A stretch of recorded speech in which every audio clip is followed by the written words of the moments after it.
OTB AM. The Sports Breakfast Show from Off the Ball.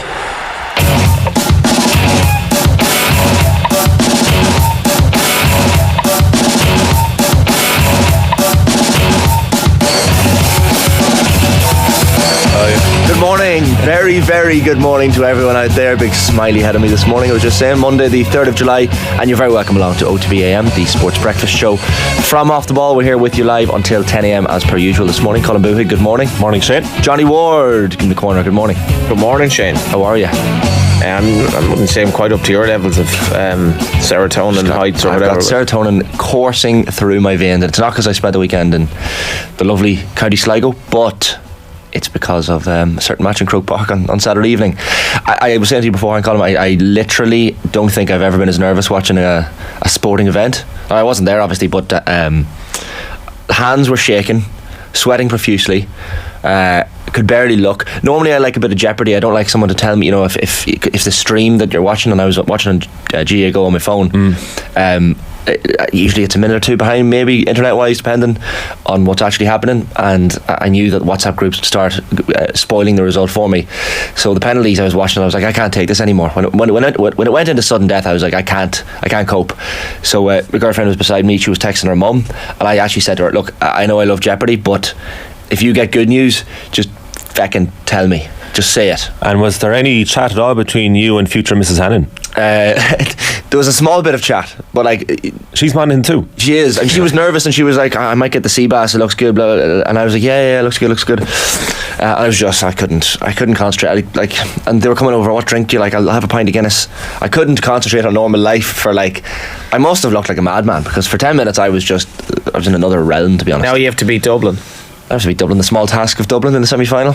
But that's what you want, isn't it? Start of the year. I mean, Vinny Corey takes the job without really expecting the job, and then keeps them Division 1, gets them to semi-final. We'll get into it though. We'll get into it, yeah. I'd say this is the most eagerly anticipated performance rankings in a while from the Gaelic football heads out there. Yeah. Which county's going to fall where? As you know, I got a text this morning from one of your own saying they better be in green. Well, even we'll see, a lot of people, there's pressure on Tommy Rooney in the power rankings, I think, this week, because Monaghan were 9th in the power rankings last week, and there were only 8 teams left. So everyone's assuming we'll be 5th now in the semi-finals. So mere 2 points before we get on. On you go. What's your favourite scene in Boiling Point?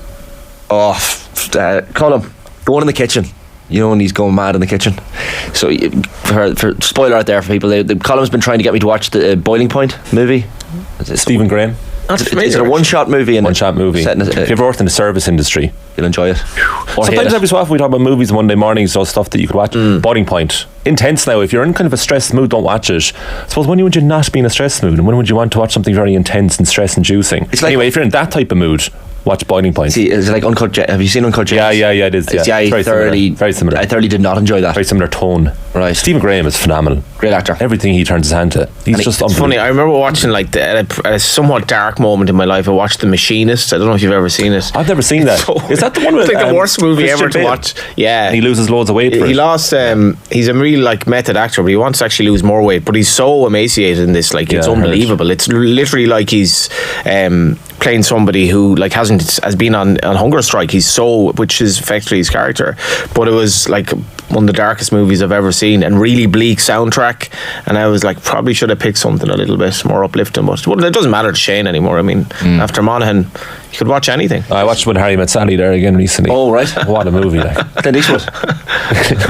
When Harry Met Sally. Who's in When Harry Met Sally?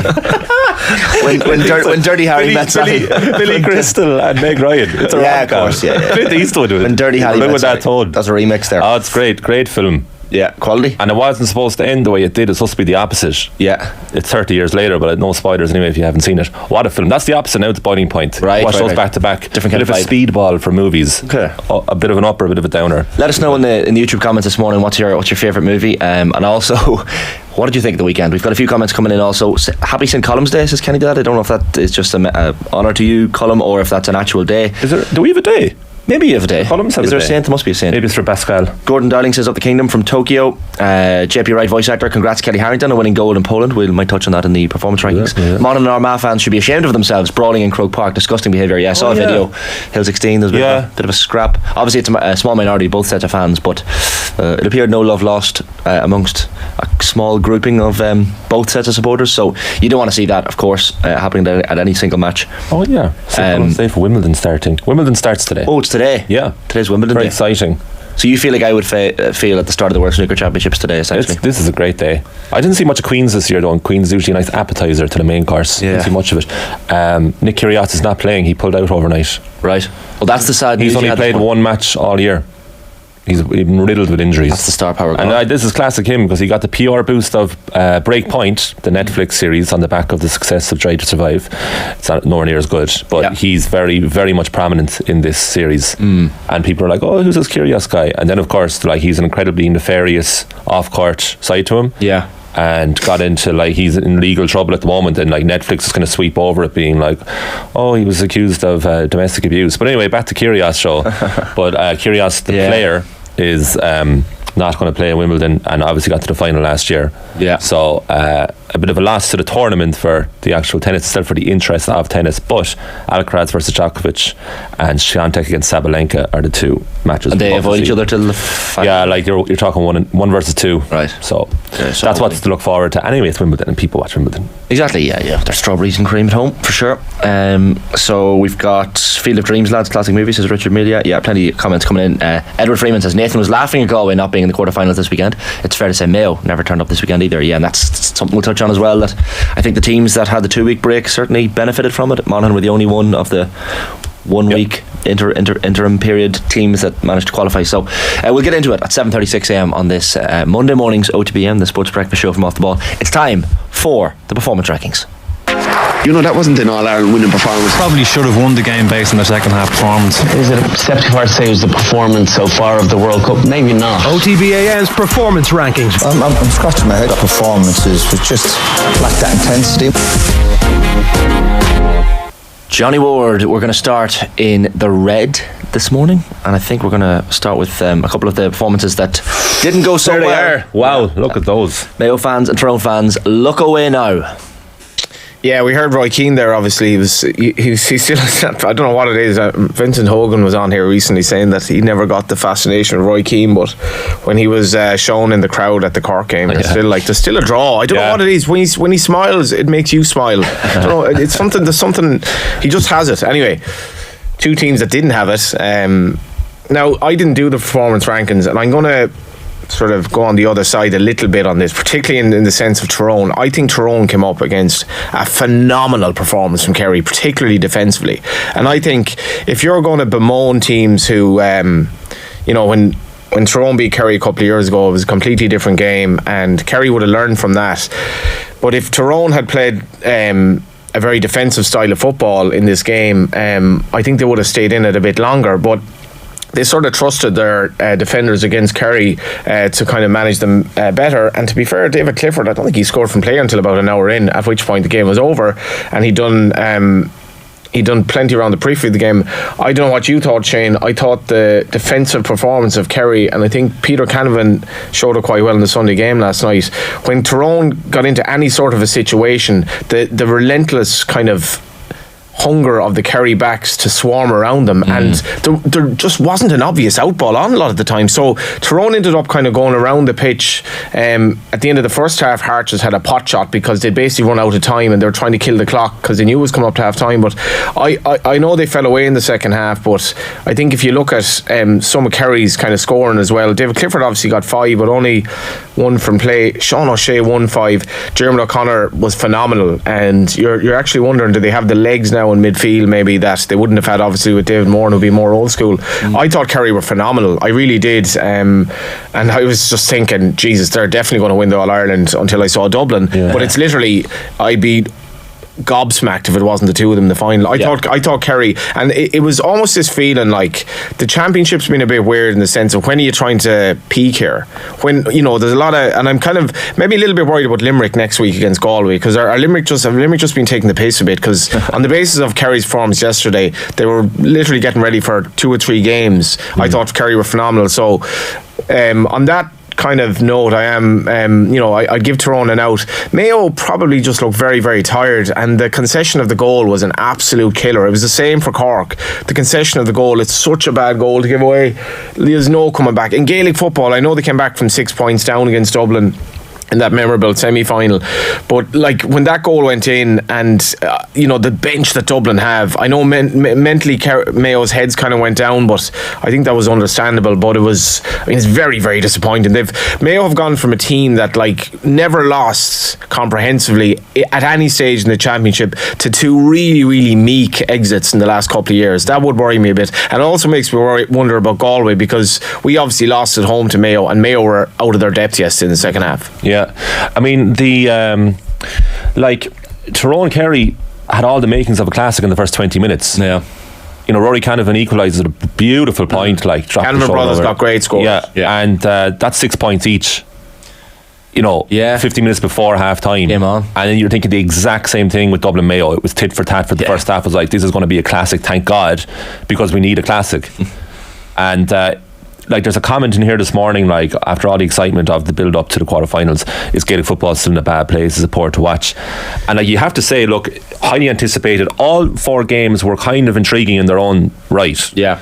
But there was only really one memorable classic from all 4. We're not going to be looking back in the other 3. No, not particularly. See, I was thinking about this though. What does this say about Gaelic football? Because in isolation, some of what not only Kerry and Dublin produce, but some of the other teams as well, some of their point scoring and some of their defending is off the charts quality, off the charts. What David Clifford obviously did for the goal. Dublin's point take in the second half was phenomenal. So if Derry were playing Kerry this week, if Dublin were playing Kerry this weekend, it would have been a game of the ages, one of the greatest ever. And I don't know what that says about the fact that Mayo and Tyrone were just so unable to go with these powerhouses, because I think they were phenomenal. I really do think Kerry, and particularly Kerry, but Dublin as well, were phenomenal in the second half. Well, even like Desi Farrell afterwards yesterday was kind of, he's very much humble anyway, but he was sort of saying like the first half was competitive, and the second half he said straight away like Mayo couldn't keep up with us. 1-5 and he acknowledged the fact that it's 3 weekends in a row. But it's Mayo's doing. Like, if they didn't capitulate against Cork, they wouldn't have had to have played Galway last weekend. That was the game, wasn't and it? that's why and that actually is the beauty of this new championship. It punishes you. And that's why it's exciting. Look at Galway's situation that they ended in because they didn't win the group. And I in fairness, has been knocked, but it has worked in the favour of the teams that did best in the group. Totally. But for say the neutral observer, or even if you had to hand in any of those 8 teams, it's like,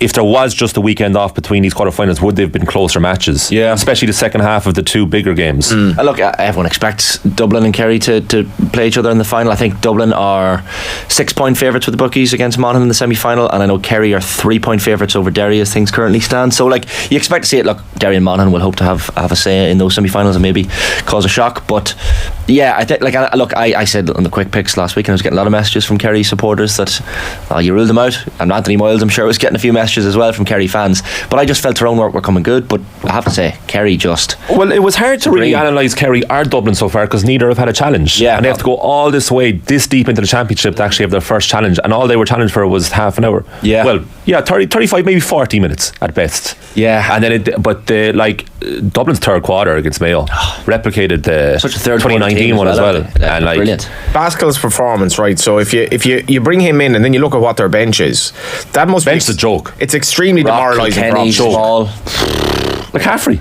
It was just, yesterday was like his energy when he came on, they were wrecked at about 60th minute. He just burst through the middle of the park, and they can't keep up with the guy. No. And also, if his shooting accuracy was the level that he is, this would have been an even larger victory. Mayo's bench just wasn't on the same level as Dublin's, and they did look leggy and tired in the second half. It's a difficult one for strength and conditioning coaches to say, we start training in whenever, right? But we have to sort of vaguely peak with this ridiculous 3-week games in a couple of weeks schedule at the end of June. How do we do this? Which we're not necessarily planning for either. But Dublin and Kerry were sort of able to go through the motions up until now, it would seem, because they were so fresh, so fresh, and the other lads weren't. On the Mayo side, how would you rate Kevin McStay's first year? Good first year. They'll obviously be gutted to go out the quarter-final stage, but I mean, league champions, it's hard to fault. Like, their league performances generally were brilliant. Even the game they lost in the last round against Monaghan, I mean, Mayo had nothing to play for at that point.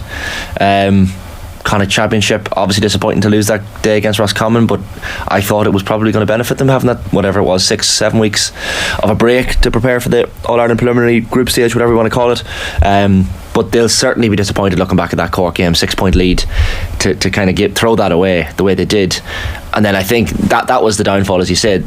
The Galway game probably took so much from them mentally and physically. I don't think you can say Mayo had a good year, because if Pádraig Joyce said Galway had a bad year, like, Mayo won the league, but like, ultimately, who cares? What I mean, sorry, Kevin McStay said point. Kevin McStay, first year in charge. Yeah, like, McStay said afterwards he said he's quite content with the first year, and it's good for him and his coaching staff. But then you look at the bench towards the end of yesterday's game, Aidan O'Shea and Pádraig O'Hara just looking into the distance, a million miles there, and they're thinking, here we go again, like Dublin, back again, like we're going nowhere. In fact, we're getting knocked out earlier now. This is the point. Before, you know, it was traditionally the last decade is semi-final or final. Mayo were always that was quarter-final. Going to the wire, right? That was a strange thing about the Kerry game last year, how poor they were, and they were probably beaten like even more comprehensively yesterday. And I think mentally that's hard to get over. The last few times they've played real proper games in Croke Park, they've been battered. Yeah. And I think when I don't know, I'm not sure they're going to recover. And I think Lee Keegan was thinking last night, thank God I retired, because I didn't waste another year of this. And he must have been touch and go when they were getting to the stage of, I could have given it another year. And last night he's probably thinking I made the right call here. Well, I'd say he wanted to play at half time. When it was tight, he didn't want. Yeah, you know, I would say he missed it then. That's the margin. Then for the following 35 minutes, you're reflecting on a disaster. Yeah, and that's how quickly it turned around. But they're in a strange position, because McStay quite rightly can be satisfied, not happy, but satisfied with his first year. And then you have a group of players, like his core players, thinking this is another year closer to the end. Will I even come back again? Yeah, why would you bother? So you have two very different feelings in the camp. If I were Aidan O'Shea, I'd be 100% retiring of that. I'm not giving another year of this. Like, retire, would that be your last game? Oh, absolutely, yeah. The way even another year. But then you have chance for more silverware, league titles, provincial titles. Maybe the chance of pushing on next year and further in the All-Ireland series. I put it out there in the pre-show meeting. I'm watching on TV, and Aidan O'Shea gets taken off fairly early in the second half, and all I can hear is the way from the Dublin fans. That was just also when McCaffrey went on, so it could have been a carry-on for that, but I think they were delighted O'Shea went off. Sounding, so I thought, geez, keep him on, because he is causing them some bother. But Kathleen McNamee, who was there, has Mayo legions on her side. The Sligo woman was saying, he had to go off, like he couldn't move. He could not move. What do you think? Like, they seemed worried. Yeah, it was really early. They seemed really worried about him, Dublin. I'm not like, look, O'Shea is not to be all and end all of this Mayo team, far from it, but like they do seem to have this respect for O'Shea and what he can do. And he did look wrecked, but at the same time I was like, if he can give you any bit more, keep him on. They found his position this year, didn't they, in the full forward line, and he doesn't even have to score. He just has to set up, O'Donoghue and Conroy around him, just lay the ball off, win the ball and lay it off. But like you saw that in the second half, like he started to come a little bit further out the pitch, and Paddy Andrews was chatting to Ashleen after the match, and I think he was a little bit confused as to why Aidan O'Shea was doing that, whether it was a McStay or decision from the sidelines, or whether it was Aidan on his own. He just drawn into the ball, or that's chasing the game. Maybe he was just getting a bit tired, not to come out the field to get the ball. I don't know, but their tactic in the first half, Mayo, seemed to be effective in that they were targeting the flanks. They were going wide and long and fast, which seemed to be effective.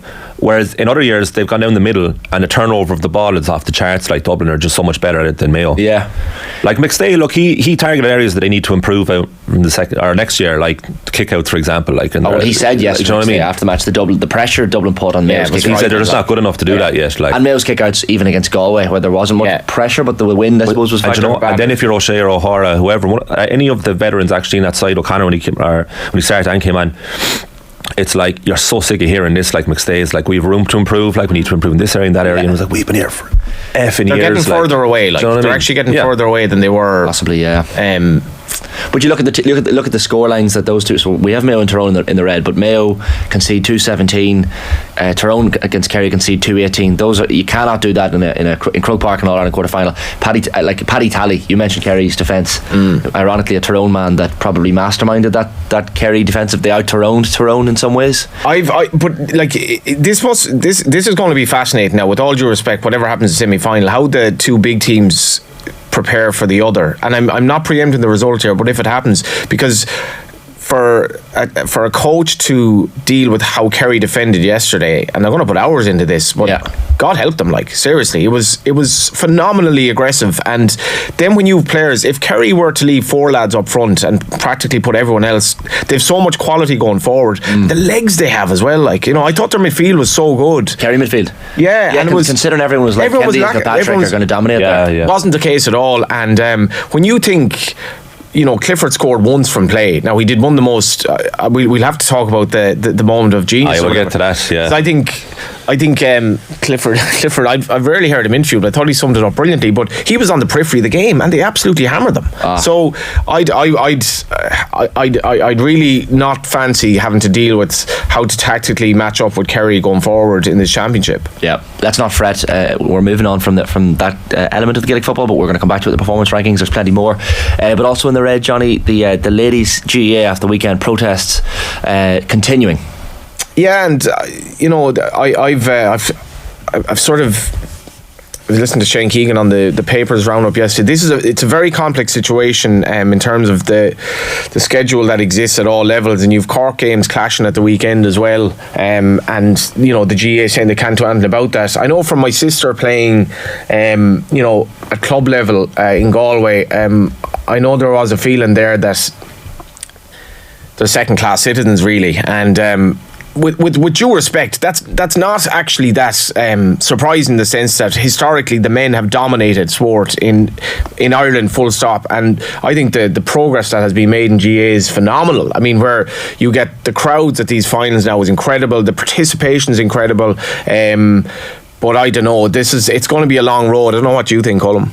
100%. Like you just saw it on the screen there. We put it up, the image of the unity, wearing, anyways. United for Equality. Yeah, the t-shirts. And there's some good pieces written last week too. And you have other sports where, like, the male counterparts do back the women to get better coverage and also better conditions. It's all about conditions and, like, the respect that they have or lack of in terms of how their preparation is treated for games.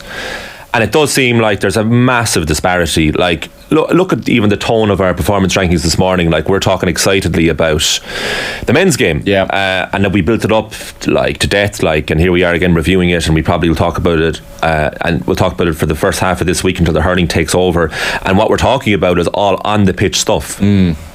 The problem with the women's game at the moment is this is the second weekend in a row that the protests are there, which is great, of course, but they're also the second week in a row that they're red. And what we're talking about in the women's game at the moment is not about the play, not about the corner forwards, not about how a player should play full forward because they're more effective there. It's about the treatment of the players. And so the only thing you can hope for is that this time next year we're talking about the women's game, the performance rankings for the actual play itself. And look, at least it's getting coverage. It's good that this is the second weekend in a row in many ways, but it's in a red for a reason. And it's like, why can't it be a case where the conditions for the women and the money that goes into it the respect can be equal to it is on the men's side, so then that all we have to talk about is the actual football and camogie. Whereas this seems to be a never-ending conversation of before we even get to the game, let's talk about this. It's a difficult one though. Like, if you read Eamon Sweeney's article yesterday, and we'll get to GAA Go, like, the money that is being made off amateur players on the men's side, it's a really interesting issue. The money that RT can make from advertising and GAA Go can make, and these lads are getting nothing. Yeah. So you can extrapolate from that then to the women's game. How do we actually fund this? Because there's a lot of money washing around. No, it is. And it's like, and also, like, the problem is you're immediately talking gender when you talk about that, because it's the protest by the women. But, like, what you want, again, like, to reiterate, you don't want to be talking about gender. You want to be talking about the game itself. It doesn't matter if it's a man or woman playing the game. And we're still so far off that. Like, we're, like, making inroads to an extent. Like, you see it in the women's soccer team ahead of the World Cup, and, like, increasingly we're talking about the actual game and the play, and just, like, critical analysis of a player who didn't play that well, and, like, so it's progress. But at the same time, even saying all that there's an air of, like, it's a patronising tone you're taking, like, but we want to get so far beyond that. And again, it'll probably be the same next weekend, like. Yeah. That's the thing. But at the same time, we can't ignore that. Like, this is absolute shoe-in for mentions, because if we do ignore it, we're actually just replicating the treatment of those players. So we have to keep on saying that. And hopefully then we'll get to the point where we're just talking about what actually goes on the pitch, and there's none of these protests. But like, if nothing's said, the treatment will continue. And it's right to do protest. Yeah, Mayo Leash even starting walking back into the dressing room after the national anthem. 5 minutes. And I mean, also, like, people say, like, people complain about protests when they're too disruptive. So they could probably even go further. Like, that's a very minor disruption. 5 minutes. Yeah, but they could, and I think they're being incredibly respectful, and it's a nice message, and it's a progressive one, and they could keep on going with it. But like some people complain about this, but they have to, because if they don't, if nothing's said, then we wouldn't even be covering this. That's the thing. And I will mention the scorelines as well from the weekend's quarterfinals of the All Ireland Ladies Senior Championship. Kerry 221, Cavan 2-5. Big win for Kerry over Cavan. Mayo trouncing Laois as well, 215 to 8 points. Cork putting 8 goals by Tipperary, 8-12 to 2-3, and Donegal pipping Meath by 110 to 12 points. So Meath will have to travel to play Kerry in the quarterfinals. That is going to be in Kerry on the weekend of July 15th to 16th, so a repeat of last year's final. But good to mention those games as well. Move on to the Amber. You mentioned GAA Go. How do we all feel about behind the paywall sports and GAA action after this season? I always thought like GAA Go was for the diehards, right? I thought it was someone who wanted to watch every single game possible, and I thought it was a good idea. I thought it was a really good idea, actually, for the people who are into. I was thinking about the Tommy Rooneys of the world, or anyone. That's just one example. Then you have the weekend of the quarterfinals, and to have half of them be in the paywall, and not just that, right? If you're going to do that, fine, that's fair enough. But we were promised additional highlights by RTE this year, the Saturday game, because the Sunday game was just far too packed. You had 2 hours and they were rushing through everything.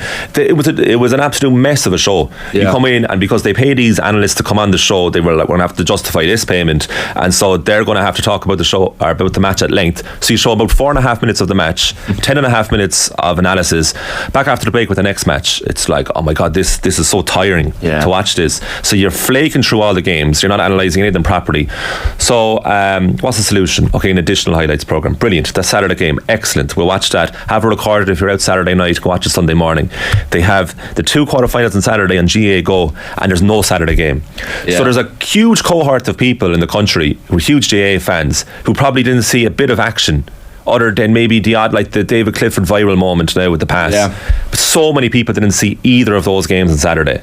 How do we get to this point? Like, it feels to me that they're working backwards. They had to justify the introduction of GAA Go and people who paid for it, so it put half of the quarterfinals behind it. And that will reward those people. But you have a huge cohort of people who didn't see any of it. How are they not free there? Like at that level.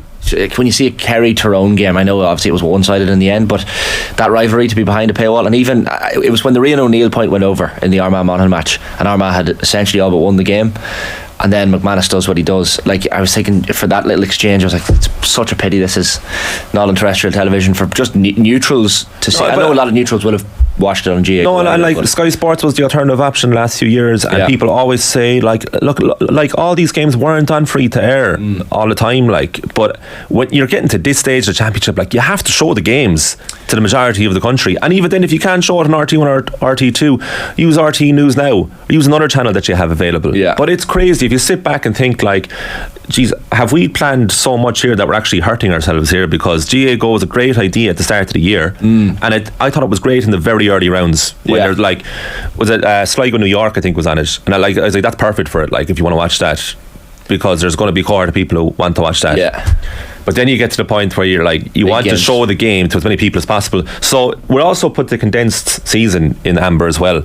So you're flaking through the games at an unbelievable rate. Like, so we have this weekend, we have the hurling semi-finals, then the football semi-finals, and the hurling final, football final. Sure, it's all said and done. Like, so they're hiding away the big game, the biggest part of GAA. So in the first half of the year, it has any sort of publicity at all, and then you're putting some of the biggest games behind GAA Go. Like, they're hurting themselves. No? My sister was actually playing, I think, a junior club game in Connacht, and I was working here on the Saturday, and I could watch that on a stream, and I think I had to pay a tenner, and I was like, this is phenomenal that I can play a tenner, pay a tenner to watch my sister play a junior club ladies game in Connacht. So it's a low level, like really, albeit at Connacht. That's one level.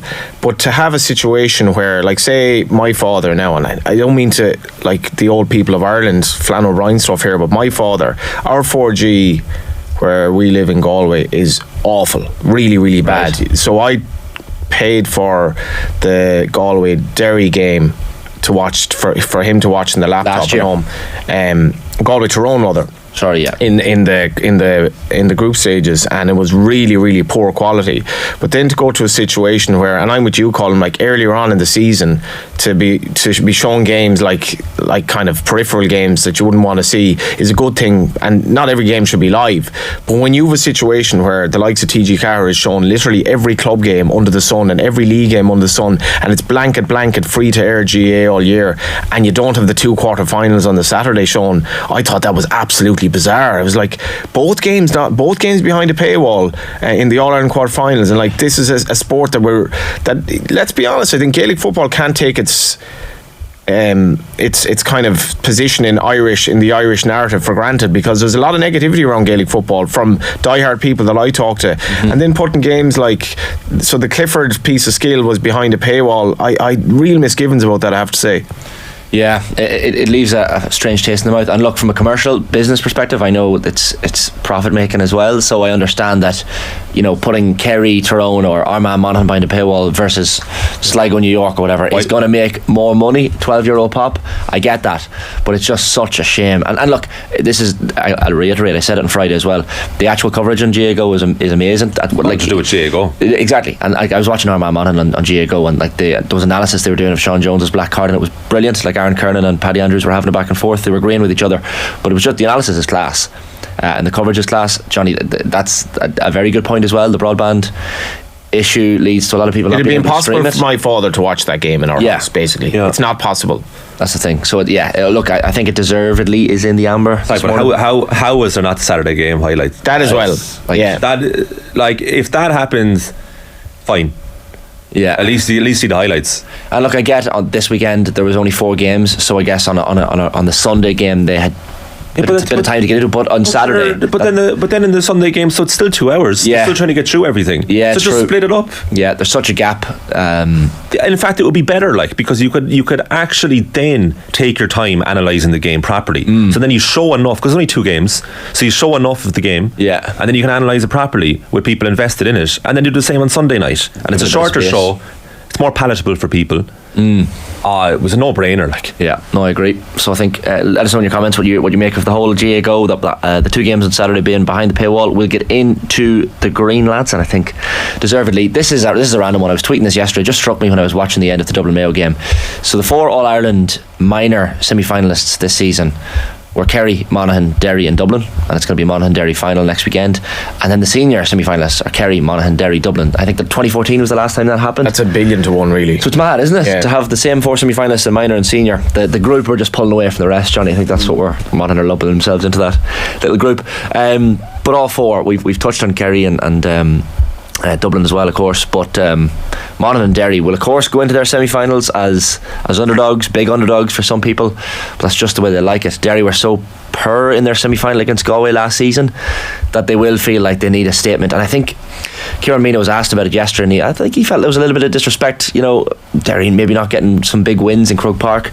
They did beat Clare in the quarterfinals of Croke Park last year. They got the win against Cork the weekend, but they'll want a statement, a semi-final win. I thought it was a really polished performance. Like I was at the semi-final last year, and I mean, as Derry were so negative that I think they had to come back and recoil and say, like, we have to learn how to play a bit better than this. I thought their point taking was really, really polished. Like the first half, as much as they couldn't put Cork away, they were hitting lovely scores. They're very clinical. Like, they seem to just know they never panic. They never panic. And I was an absolute killer. Like the Cork fullback with that goal, that was a beautiful goal, I thought, because Rory Maguire, like, to make that run from the position he was in, and the weight of the pass, everything about that, but the killer of conceding a goal straight away. And when you concede a goal now in Gaelic football, it really can take the gut out of you. The marking was lax from Cork. I think the goal, they'd obviously still been I think the goal, they realised, geez, this late into the game, but God, we have a chance here. Half time there's only a point in it. Cork scored 3 unanswered points right at the stroke of half time, so then you're very positive at the break. I even texted Lee Keegan, who was on air in RT, was like, be nice to Cork now, they're doing well. And he was like, yeah, well, yeah, but if they keep it up, like, and then that was the worry in the second half. But like, you're right, like Maguire took the goal brilliantly, but then Conor Doherty within 60 seconds is scoring for Derry, and that summed it up. And also the ease at which he scored, like. Yeah. It was like the last 5 minutes of unbelievable hop though as well for skill. Like, I know this is the thing that Gaelic football, Doherty, but but Gaelic football doesn't advertise the skill level. Like, there's so much negativity around, like, defensive structures. Some of the skill levels in all 4 games were phenomenal this weekend. That goal was among them. And to be fair to Cork were the one team who will come home happy from the weekend, because they know they've overachieved really this season compared to the narrative. They kept in that game for right until the end pretty much, and they went back with their heads in their chests. So like, we gave it a go. Like, we they actually had a chance to score again. It was 8 points to 5 to level it. That was just before their goal. So O'Driscoll pulled it wide when it wasn't a great. It was a good chance though. But looked free at the time. It looked free. Actually, looked free. So they did all right for a while, but like they had some big scalps this year. Like, a bit like is it like John Cleary said the same as Kevin McStay. Like, it's been a decent year. Yeah, the Roscommon win was fantastic. Like, beating Mayo as well, but for about 3/4 of the game they were very good. But at the end, Derry never got out of second gear. Let's be honest. And also their composure was just so much superior to Cork, because they knew themselves like that whenever they wanted they could set it up, which you saw in the reaction to Cork's goal. Yeah, 100%. Straight away, like. And the two teams have similar enough styles to watch, Derry and Cork. Like, and I think the blanket defence was poor. Yeah. If you're neutral, like, that game was dire. From Cork, I wouldn't say it was dire. Now, do you think so? No, I didn't find it dire. I felt sorry watching it for people who were watching this. I was neutral, and I still got a strange. I thought it was only. I think is the only reason you found it interesting because it was relatively close for a while. Possibly, maybe it got back to a point or two. I thought Derry's point taking was very good, and they were very measured. It was interesting to watch the way Paul they Cassidy, a couple of lovely scores. Cleary said afterwards if Cork could actually finish some of their chances, that it would have been better again. And by the way, Brian Hurley obviously was carrying injury, came on. Like, but if you can get Hurley and Sherlock on the pitch together, for the whole game, that's an issue. And like John Cleary mentioned after the game as well, Cork's middle eight is a little bit older. In age, so that's probably a reason why they were maybe a bit flatter towards the latter stages for Derry. But I still think it's a great stepping stone for this Cork team. James O'Donoghue was full of praise for them at the start of the year, and they've kind of achieved that. Next year they have to push on and get promotion to Division 1. Can't believe Cork are having their heads patted by the country. Well, deservedly so. I know nobody likes patting Cork on the heads, but they deserve it. What about Monaghan though? I've been waiting for this, lads. Can I ask you? Go on. Big one now for you. Right. What do Monaghan need to do to beat Dublin? It's a big question. 6-point underdogs according to the bookies. They need to keep it. It needs to be a point or two in it with 60 minutes gone, and at that stage, Monaghan just click into gear. The kickouts, obviously Dublin pushed massively on the Mayo kickout. Monaghan will be aware of that. The Beggan kickouts are going to be absolutely crucial against Dublin, and they're going to need their forward line. Like the 4Ms, or not even the forward line. McCarthy's a wing back, but he was unbelievable again at the weekend. McCarthy, Mohan, McManus and McCarran. I know McManus came off the bench, but the thing I'll say about Monaghan, they gave us so many days out, and I was talking the weekend, there's a sign outside Castleblaney at the minute, the big Monaghan crest that just says make it happen, and this Monaghan team have made it happen so often at the clutch moments. McManus getting a lot of the credit, rightly so, for those clutch moments of the weekend, but there was a couple of things that I noticed that represent how cool Monaghan can be in the latter stages of a game that is so perilously poised. There was the matter of celebration. So at the end of full time, McGeaney comes on the pitch, remonstrates with the referee, loses the head, I would say, a little bit, shoulders into Stevie O'Hanlon, has a few words with Micheál Bannigan. It's just getting involved, and at the same point Vinny Corey is composed, walking off the pitch. Might have his own issues with the Sean Jones black card, I have to say, because after the game McGeaney starts saying, we had a load of yellow cards given out of the yellow cards. Armagh had 4 yellow cards. Monaghan had 2 yellow cards and a black card that was absolutely never a black card. So I don't think he can have many complaints about the card dishing out by Conor Lane. So there was the composure level reference. Even when Monaghan won the penalty shootout, Vinny Corey just little fist walks off. Even during the penalty shootout, I noticed as well, Ethan Rafferty makes a save from Gary Mohan and celebrates like the game is like the shootout is over. And even after Beggan saves the winning kick, so it's a much more muted celebration, and I'd say the same for the Rian O'Neill and Conor McManus points. Like Armagh were essentially in their heads into the semi-finals, and McManus literally as soon as he puts it over the bar, quick fist pump, runs over, grabs his water, gets ready for the shootout. So Monaghan have an iciness around the latter stages of a game. So I think if they can get to within 60-65, even within a couple of points of Dublin, Monaghan will stay cool. And very quickly, would you start Conor McManus? it's worked this year. Like the week Saturday was probably the most time he's had off the bench in any single game. Like, why break a winning formula? If it works, it works, and maybe he's better off coming off the bench. He's 36. If the Dublin defenders are maybe a little bit tiring towards the end of the semi-final, maybe McManus coming off the bench is exactly what's needed. So I would say possibly don't change it. Like, there's a couple of, even the Hawkeye breaking as well. I don't know what happened there for that incident. Yeah, they didn't use it yesterday. It was a bit, wasn't a news yesterday. That's a farce. But like, it could have been a much bigger talking point, say, if Monaghan had lost the game. Or you'd have to say Monaghan are one of the most phenomenal teams in Irish sport in recent years, for consistently just almost like always there, the ability to provide Division 1 football to their fans at home for year after year, and that you almost felt you're looking at Kieran McGeeney's win records in general as a coach against this Monaghan team. You did feel that, and I mean, it was easy to say it after the event, but it's phenomenal. Now I can't see any feasible way how you can live with Dublin on the basis of that performance. Everything needs to be perfect from a Monaghan perspective. But they should be everyone's second favourite team almost at this stage for just their defiance, and living in a county that is on the border wouldn't necessarily, a lot of players I think living in Dublin as well have to commute, and I don't know, it's phenomenal. And look, they have a ticket allocation probably of about 30,000 man at the semi-final, which is half the county, which is insane. And believe me, they will use that ticket allocation absolutely. So yeah, looking forward. Aidan Forker should get a mention as well for Armagh.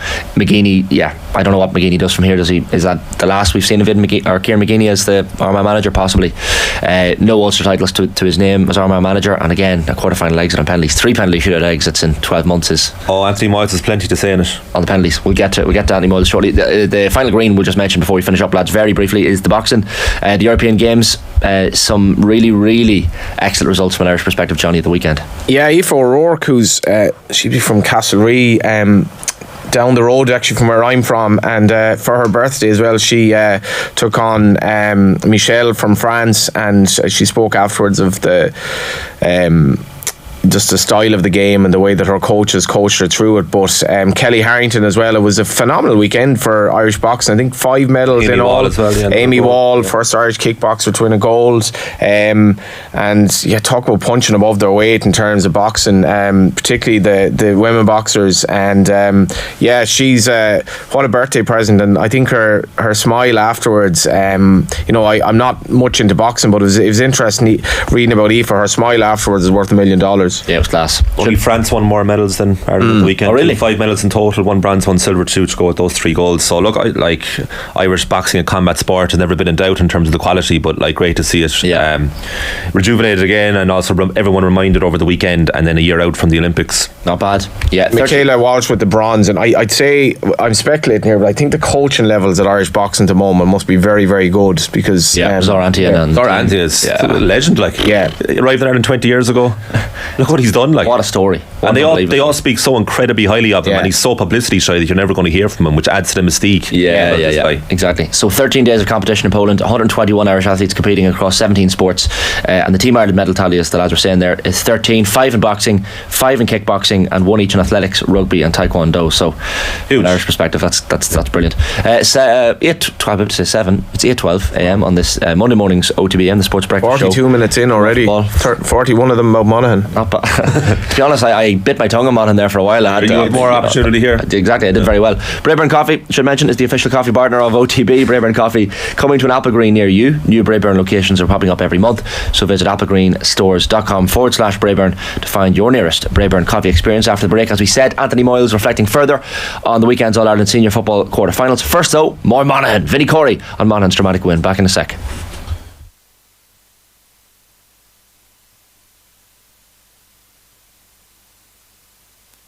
Vinny, how are the emotions? Even by Monaghan standards, that was incredible. Vinny, how are the emotions? Even by Monaghan standards, that was incredible character shown by your side.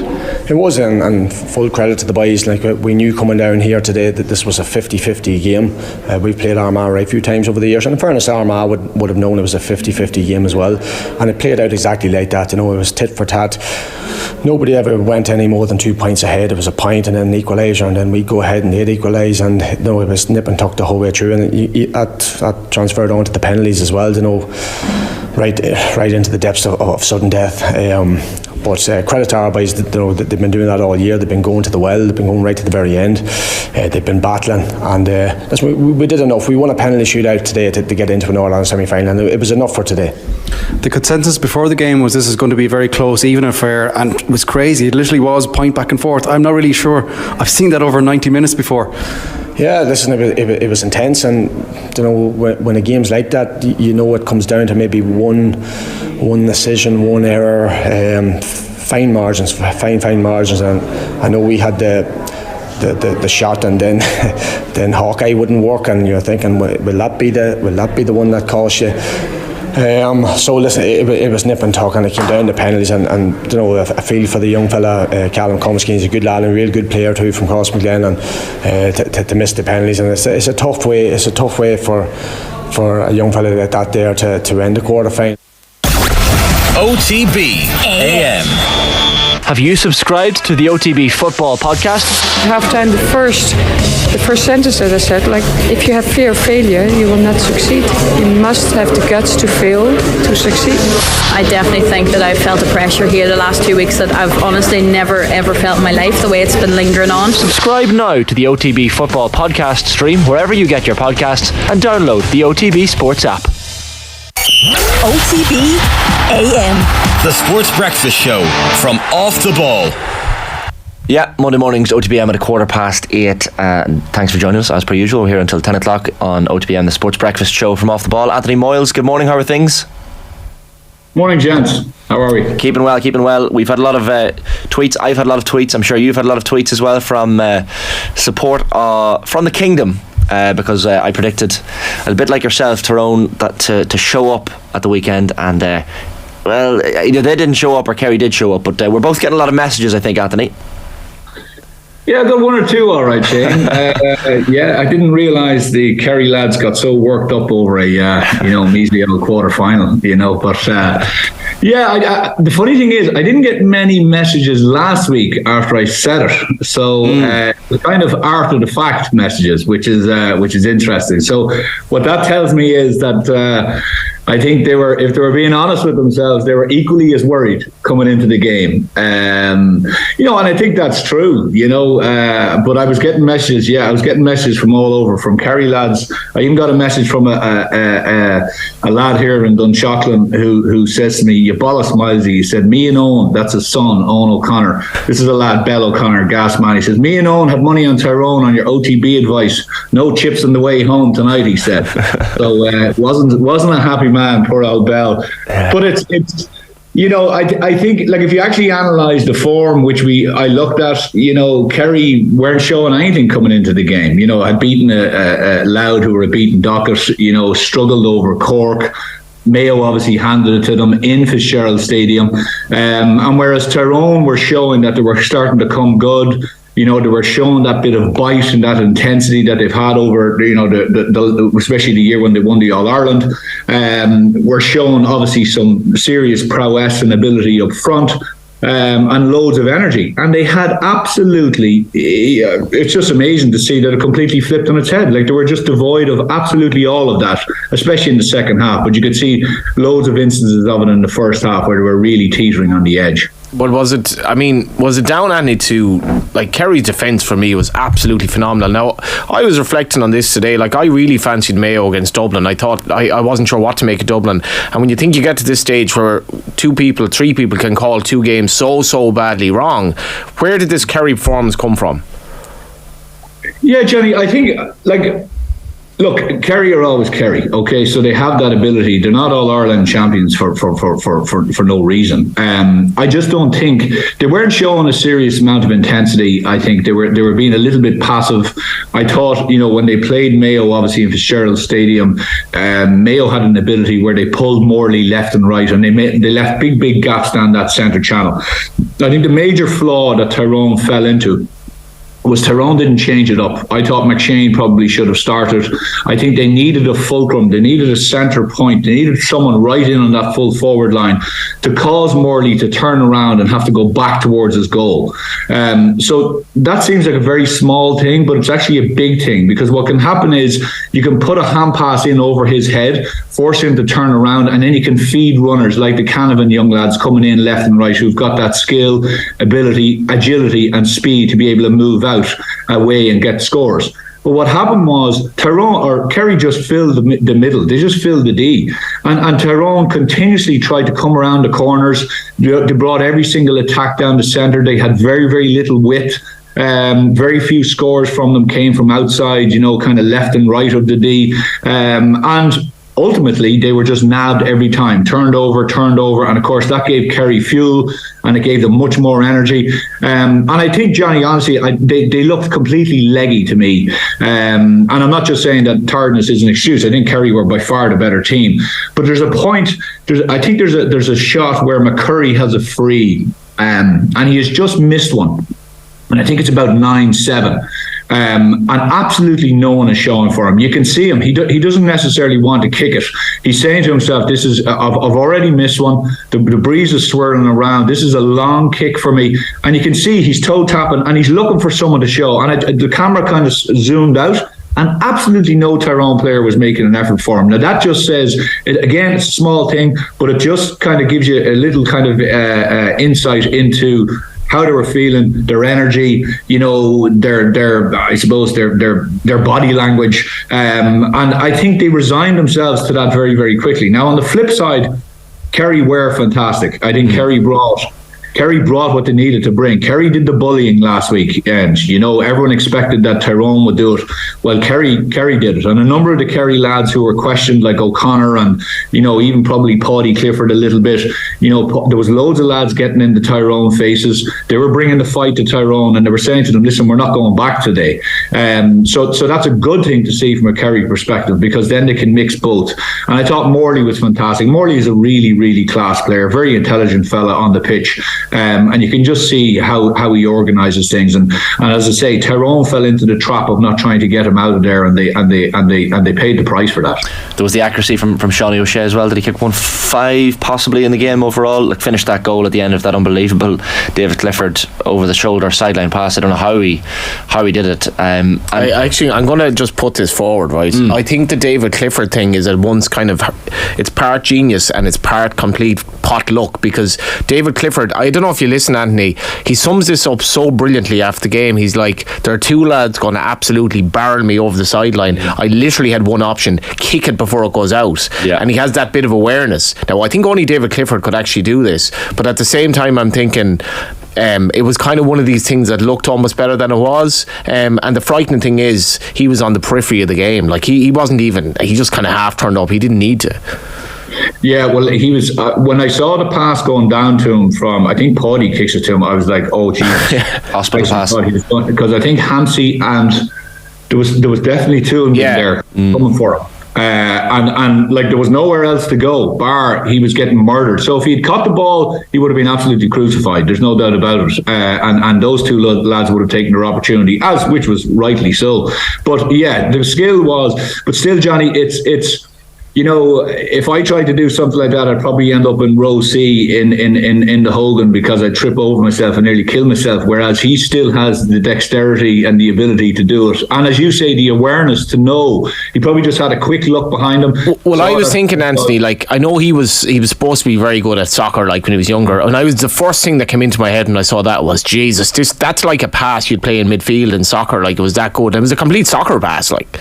Yeah. And look, he's an amazing player, and of course, and we spoke about this last year, Shane. And not that the Kerry lads will remember this when we were lauding Kerry, but what he has become is he's become a man mountain. Like he himself and O'Shea, you don't bully those lads too easy now. 2 or 3 years ago, when they were only starting out, I remember Dublin played them, and Tyrone, you could kind of give it to them and. Hope to try to get into their head. There's none of that now. Like, these lads have grown up. They're mature. They're well able to mix it for you. They'll give it to you as well.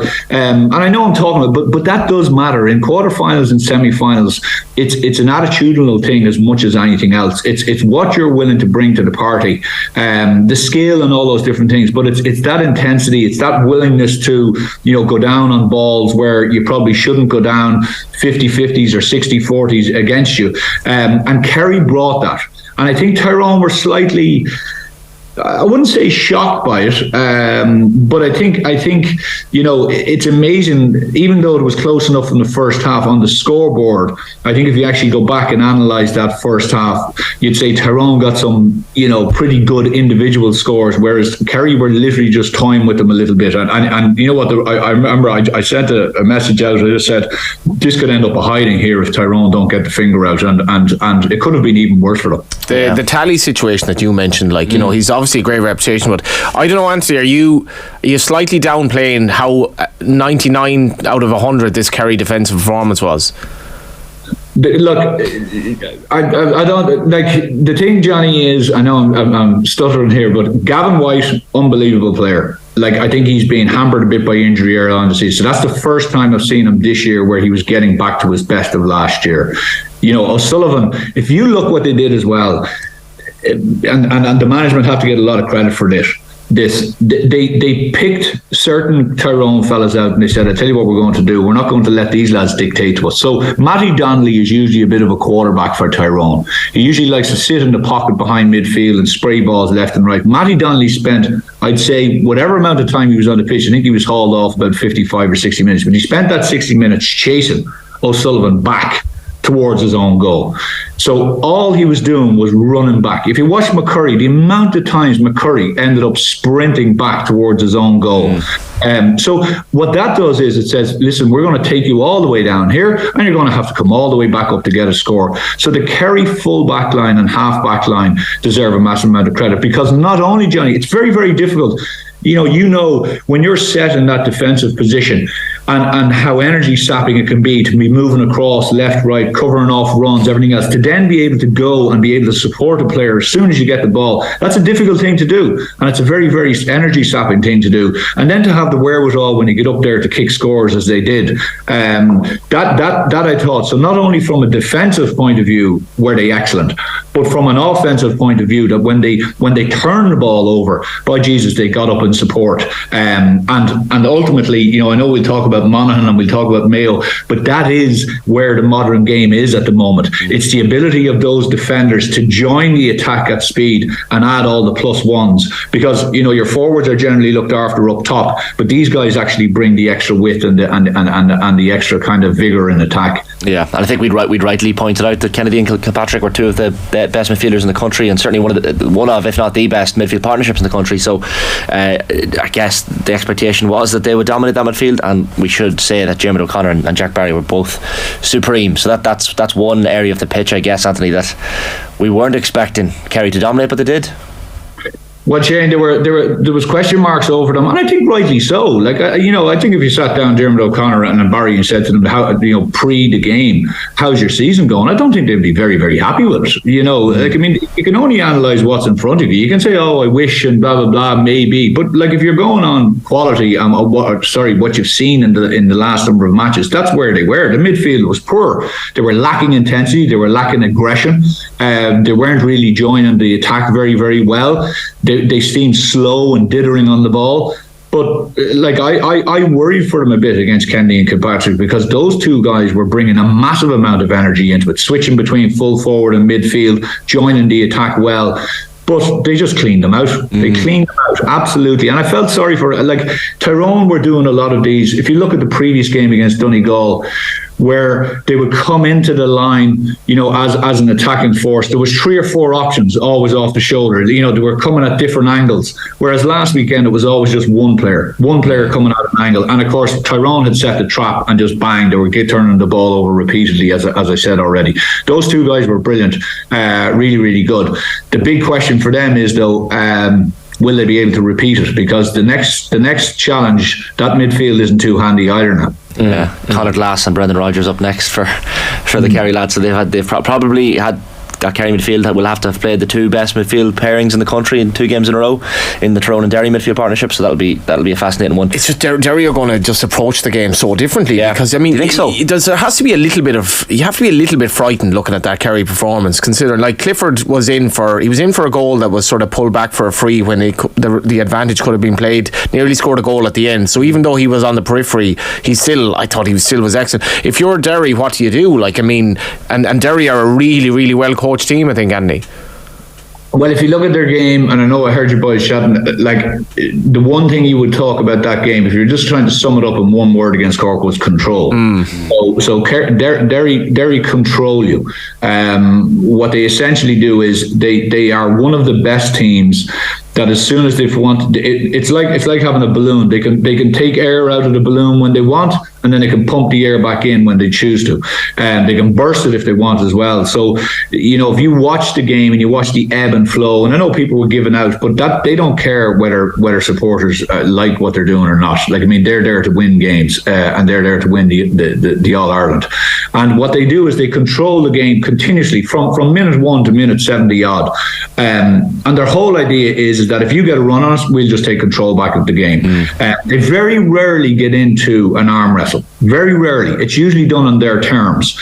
Now, there will come a point in that Kerry game, absolutely, I think 100%, where Kerry need to bring that bit of anarchy into it. Where Kerry need to bring that bit of where Derry are slightly losing their head. I can't remember who it was in one Ulster Championship match this year, but there was a sense of that. You come back to me. But you need to bring them out of that comfort zone where they're all kind of, you know, taking their time, tipping the ball around, you know, choosing the runners, they're doing their set plays, all that stuff. You need to get them out of that.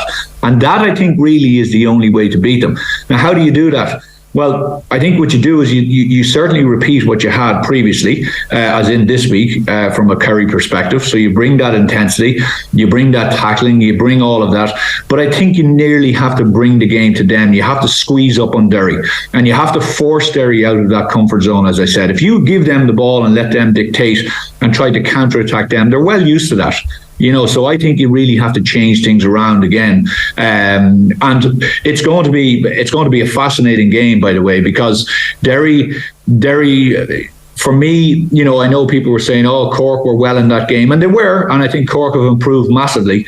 But I never ever worried that Derry were going to lose that game. You know, even when they got the goal, I was thinking Derry would come down the field here. They'll just strangle this game and they get a point or two. Now, ultimately, they got a goal straight away, but they could have got a 1 or 2 more. You know, so Derry are in good stead, and I know we can talk about it more maybe when we're previewing the game. But it's about trying to get them, Johnny. I think it's trying to get them where their head is a little bit fried. You know, you can't have them thinking that it's nice and, you know, easy. I'm not saying it's easy, but they look so in control that it looks like they're just kind of going through their patterns. Where you need to try to shake them out of that. I think I'd be astonished if Derry beat. Like, I'd be astonished if they won that game, because if you look at Cork did get in for 3-point swing with the bookies. I mean, I'm just thinking already in my head, like I think that's a great bet. But it's look, if you look at Cork actually got in for half goal chances in the first half as well. They did get a goal. They sort of nearly had another goal chance. Kerry are miles better than Cork. And it was just Kerry's defending yesterday, Shane, is I'd be amazed now, and I'm no expert, but what I saw this weekend, Kerry are miles better than Antrim bar Dublin at the moment on that display. Possibly. Well, I think the big thing, Shane. I think the big thing, Johnny. I don't. There's a reason why Derry have to do what they have to do, right? And the reason is that they don't have the forward prowess Kerry have. Okay, so they have to control it. They have to control. They have to get McGuigan and certain lads, Doherty and certain lads onto the ball, Rodgers at certain times, and provide them the platform to get the scores. Like, I mean, Brendan Rodgers, you can nearly, you know, as soon as he gets the ball, you could, if someone said to you weren't watching, you'd say, yeah, he's getting it in a central channel, he's going to dip his shoulder left, he's going to bounce past the player, and he's going to clip it over his right foot. How many of those scores has he got? They're designed because when they, after a long period of time, when they have the ball, they isolate him in the middle of the pitch, generally against another midfielder. That doesn't happen just by chance. So Kerry will have, obviously, I think, the better forwards, and I think Derry will over rely on one or two. And if Kerry have the defenders, which they have, to pick off the McGuigans and a couple of others, I think it'll be a Kerry win in that frame. Now, the only thing I would argue against is if Derry can pull Morley left and right, because Derry do play with a lot of width, and if they can get Morley out of that centre half back position and pull him left and right, a la Mayo in that game, well, then they could find some some ability straight down the middle and some openings where they can come tearing down the middle, which they did against Cork as well. So look, I don't think it'll be all Kerry. Derry are there on merit. And they've got a decent backline themselves, so I think it's going to be a cracking game too. Yeah, 100% agree with you. I'm probably biased in saying Monaghan are one of the stories of the championship so far, but if you think back to even Ryan O'Toole's last minute goal against Tyrone in the Ulster Championship, and then the even drawing with Derry in the group, beating Clare, the last minute antics against Kildare, the way in which the game was played at the weekend. And Anthony, I guess they have a big task against Dublin in the semi-final, but looking at the weekend, I mean, the way Armagh set up, and I know it was a tight game and it could have gone either way in the end on a shootout, but it was methodical. It was a slow down approach which suits Monaghan down to a T, and it was almost like Armagh were maybe too negative, and Monaghan were probably licking their lips at the way Armagh had set up. Yeah, we probably don't have time to talk about Monaghan though, do we? No, go on, we'll give you an extra half an hour here, go on.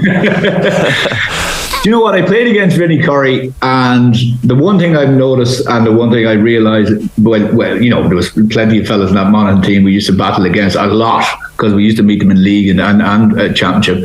But Vinny was a fella who would literally be dragged off the pitch with the boots on. He would never go back, right? He would never ever know when it was done. And teams, quite often, the best teams, are formed in the image of the management and the manager. And what they'll do is they will take on the attributes and the values and all those different things of the manager.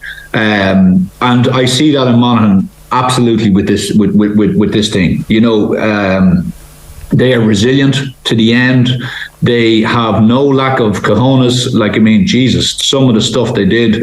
McManus again, you start to run out of superlatives. His first touch, I think we said it. I remember a couple of weeks ago he played in summer game, but his first touch, he gets fouled and he sticks that free. Are you kidding me? Where it was, he never even thinks. And by the way, you're talking about he's not looking to go short ever. He's thinking, this is a score for me. His score at the end, obviously to level it, Grugan will be having absolute nightmares because I don't think he needed to foul him, even put a near him. And Rory had a great game himself, but he just panicked, and he panicked when he saw McManus, and McManus makes you do that kind of stuff, but I think they were absolutely fantastic, Shane. I think I think Armagh, in the cold light of day, they will be absolutely kicking themselves again. They had 3 chances in that extra time, and extra time is all about those first 3 or 4 minutes of that first set of extra time. It's about, if you can get a couple of scores ahead, well, then you can kind of control it and see it out. And they were a point up, and they had 3 chances to go 2, 3, 4 up, and even if they've gotten 2 of those, and what had happened was they brought on a couple of subs, a few subs got the ball and they rushed and they took the wrong option and they went for scores instead of trying to get it to the scorers, which they did with Rian O'Neill to get obviously the one just before McManus's equaliser. They needed to just be able to control it and calm that, but you know what, Monaghan stayed in it. And they brought it into penalties, and then of course it was just who was going to take it. But they are, getting back into the game. I thought McCarthy is playing all-star guaranteed, isn't it?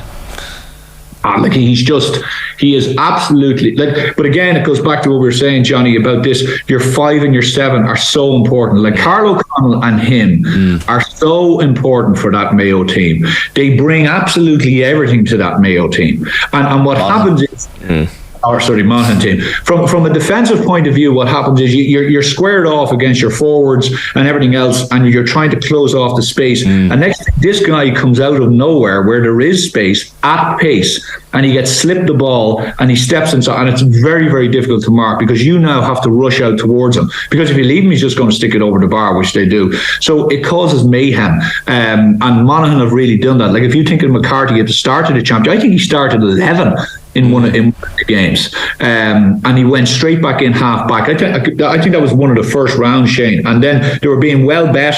And he went back in half back and just turned the game around. So, Corey, there's no lack of leadership there, and there's no lack of smarts on the sideline as well. I know. Michael Brannigan is on the sideline. Gabriel's on the side. So, they have a smart setup and they're doing very well. And you know what? They're there on merit. And Armagh. People would say that Armagh have been cautious all year, that they didn't really, push back the shoulders and go for it. And I think ultimately that caught them. I think ultimately it caught them. They might say, listen, we want to control games a bit like Derry as well. But I think Armagh have a bit more in the forward line, that they need to be able to do these crossfield balls more, that we saw a bit of. And they got some great scores. But then at times you're saying, Jesus, go for it. Go more for it. And I think McGeeney will be sick, and I know he was given out about the referee and the timekeeping and all that, but that's for another day. I thought it was listen, I saw people giving out about the game. I thought it was an absolutely fascinating game, and I thought that's probably the perfect word for it. Fascinating for sure. Vinny Coy was my leaving cert economics teacher, so we'll have to. I know all about his leadership. We'll get him in studio after the final, of course, after Monaghan win the final. Maybe I'm being too optimistic there, but listen, Anthony, we didn't get touching on the Dubs. We'll talk to Dubs maybe next week, previewing that semi-final against Monaghan, and we're going to be talking with Keith Higgins shortly about Mayo. So Anthony, brilliant stuff as always. Thanks a million. No bother. Cheers, lads. Stuff. Anthony Moyles on the line there, former Meath star, assessing the weekend's action. We've got a lot of comments, Johnny. Damien Hanley says, I thought the Kerry lads bullied Tyrone for sure. It's great to see them play with that edge. Combined with their class, they will be hard to stop. C. Bracken says, Kerry looking like they'll go all the way. Dublin impressive in the second half, but if they repeat their first half performance, Kerry will beat them easily. Yeah, well, I don't know. I mean, they spoke about this. I think Baskell said at half time that it sounded a little bit like Leinster rugby, kind of stick to the process here. And the first quarter, the third quarter of the game, they were phenomenal. But like, with due respect to, and I mean this in a nice possible way, with due respect to Derry and Monaghan, like, this could be one of the greatest All-Ireland finals of all time on the basis of what we saw, the skill levels of these players. And I know people knock where Gaelic football has gone. I'd be with Anthony. I thought the Armagh Monaghan game was fascinating, and I think you have to find a way to win as well. And like, as much as a lot of it might seem like nothing's happening, a lot is happening. And if you're from the coaching perspective, and you have to figure out a way of how to beat Dublin and Kerry next weekend, it's compelling stuff. But I do think that the performances of Dublin and Kerry at the weekend is going to be one of the greatest All-Ireland finals ever if they get there. And obviously I hope for you that it's not the case, but it's going to be phenomenal. Hopefully they don't, from our perspective. But yeah, from a neutral perspective, or from a Dublin Kerry perspective, if it's anything like the semi-final last year, you could be looking at, as you say, one of the great All-Ireland finals of our times. 8:40 AM on this Monday morning to OTB AM. We're going to talk more Mayo now, sticking with what a dramatic weekend it was in the All-Ireland Senior Football Championship. Certainly that Monaghan Armagh game was dramatic, but from Mayo perspective, I guess it's disappointing. Keith Higgins joins us on the line now. Morning, Keith. Morning, lads. How are things? Keeping well. How are you feeling yourself after watching that unfold yesterday afternoon? Not great. Yeah, look, it was disappointing, wasn't it? I think before the game it was just kind of really hard to call how it was going to go.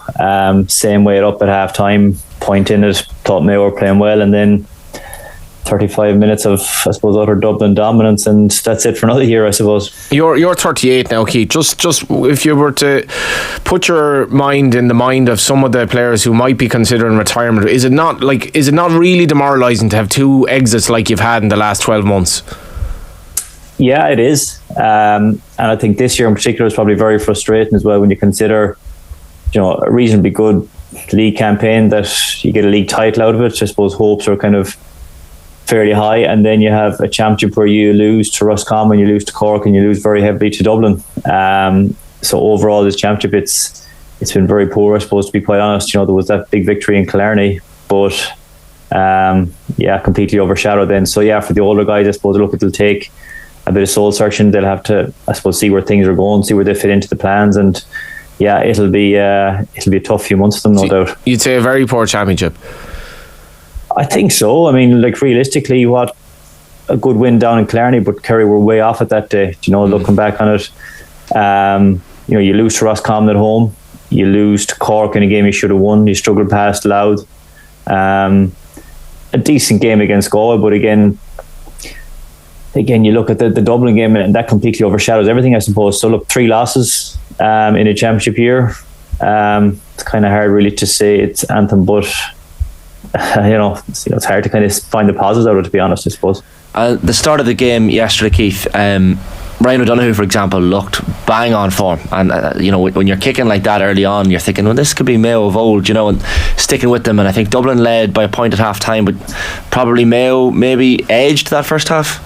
I would have thought so. Yeah, I think when we were able to move the ball quickly into the full forward line, into Tommy, into Ryan, we looked kind of dangerous enough. The boys looked dangerous. They looked on form. Tommy got 1 score, one other freed in on the sideline. Obviously, Ryan was kicking some good scores. And even, I suppose, not that the Dublin first goal was kind of against one of the player anthem, but it didn't feel like Mayo were under huge pressure in that first half. If they'd have gone in a point or two up, you wouldn't have been surprised with the way the game was going. So yeah, I thought they were in a really good spot. But like I said, it's just, what can you say? I suppose it hasn't been said in the last kind of 12 hours or 18 hours since the game. It was like Dublin of old. Their forwards just looked like they were a step ahead every time. They knew what was going on. They found the space so much easier. They were kicking points for fun.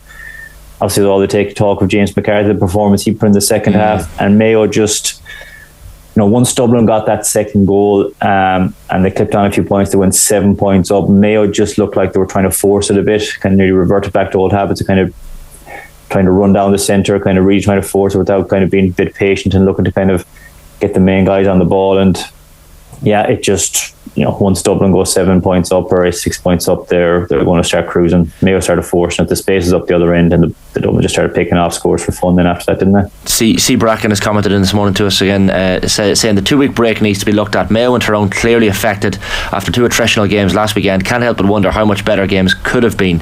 He's got a fair point there, I guess, Keith, but I think that the most important point in Mayo's calendar year was that comeback from Cork, like that 6-point turnaround, because that of course leads to the game in Salt Hill, which, as you say, they got over the line against Galway but that having that massive game a week before you have a game like at the weekend just gone has to have affected the players physically. Yeah, I suppose, look, in hindsight you'd have to say it did. Look, I don't know how the lads were after that Galway game around that. Look, we look back, I suppose, to 2017. I know it was a different, even the size of football back then were different, and we kind of went 5 or 6 nearly weeks we were playing back to back, so when you're winning, momentum is great, there's no problem with it. I suppose it's when you lose and you look back at it and you think, obviously you playing week on week took its toll, so, but like you said, that Cork game, that last 10 minutes, 15 minutes of the Cork game was crucial. You win that game, you top the group, you have your 2-week break, and the 2-week break is the ideal, I suppose, time for in between games, so look, that'll be the one they look back on and probably see how the championship could have turned out a bit different. But ultimately, like I say, when you look at the performance in that second half, were they anywhere near where Kerry and Dublin are at the moment? Far from it. So yeah, look, that's the Cork 15 minutes will be the turning point, but at the same time I think there's bigger questions to be asked as well. Is it just demoralising though as well? Because I think you can say, well, you should be coached to be sort of peaking at this time, and Kerry looked like a team that we hadn't even seen all year. They're just like, okay, well now we'll actually turn it on. But is it just this is my question, if I'm a Mayo lad who's sort of 33, 34 this morning, and Lee Keegan decided 12 months ago, right, I'm done here, and Lee Keegan's not regretting that decision now. Are you looking at this and saying, you're looking at that Kerry performance, you're looking at the age of David Clifford, you're looking at the Dublin bench yesterday, and you're saying, what's the point in giving this another year, because we're just not at that level at the moment? No, I don't think that's ever going to cross your mind. I think Lee mentioned plenty of times his reasons for stepping away, his family circumstances have changed, etc. There's not too many other lads there, bar Kevin McLaughlin, I think, who have young family with 2 young kids, so Lee's situation was different. There's other lads there. I mean, you look at James McCarthy, what age is he now? 35, is he? 30? He looked like a guy who was probably 25 the way he was playing the second half over there. So I don't think age has a lot to do with it, really. I think you look at kind of the league or the season Mayo had, they really kind of did go for the league early on. They had a full strength team nearly all the way through the league. They really put an emphasis on it, probably similar to what Kerry did last year. And they put an emphasis on they had to win the league because Jack O'Connor wanted to make a statement. They were able to carry that form through. Now, albeit the championship structure was different back then. So Mayo put a huge emphasis on the league. Did it have a knock-on effect towards the latter stage of the championship? It's hard to know, but at the same time, I think the likes of Dublin, Kerry this year, they were able to kind of plan out their year a bit better. Kerry didn't really put an emphasis on the league. They knew coming, even Munster Championship, probably not a huge emphasis on it. They knew they were kind of focusing on the group stage of the Championship and getting back to Croke Park, and that's when, from the performance that we saw the last day. Dublin probably similarly enough. They knew they were going to come through Leinster fairly handy, I suppose. And again, they'd have been just kind of looking to kind of focus on this time of year, whereas Mayo obviously put a huge emphasis on the start of the year, put a big workload in there.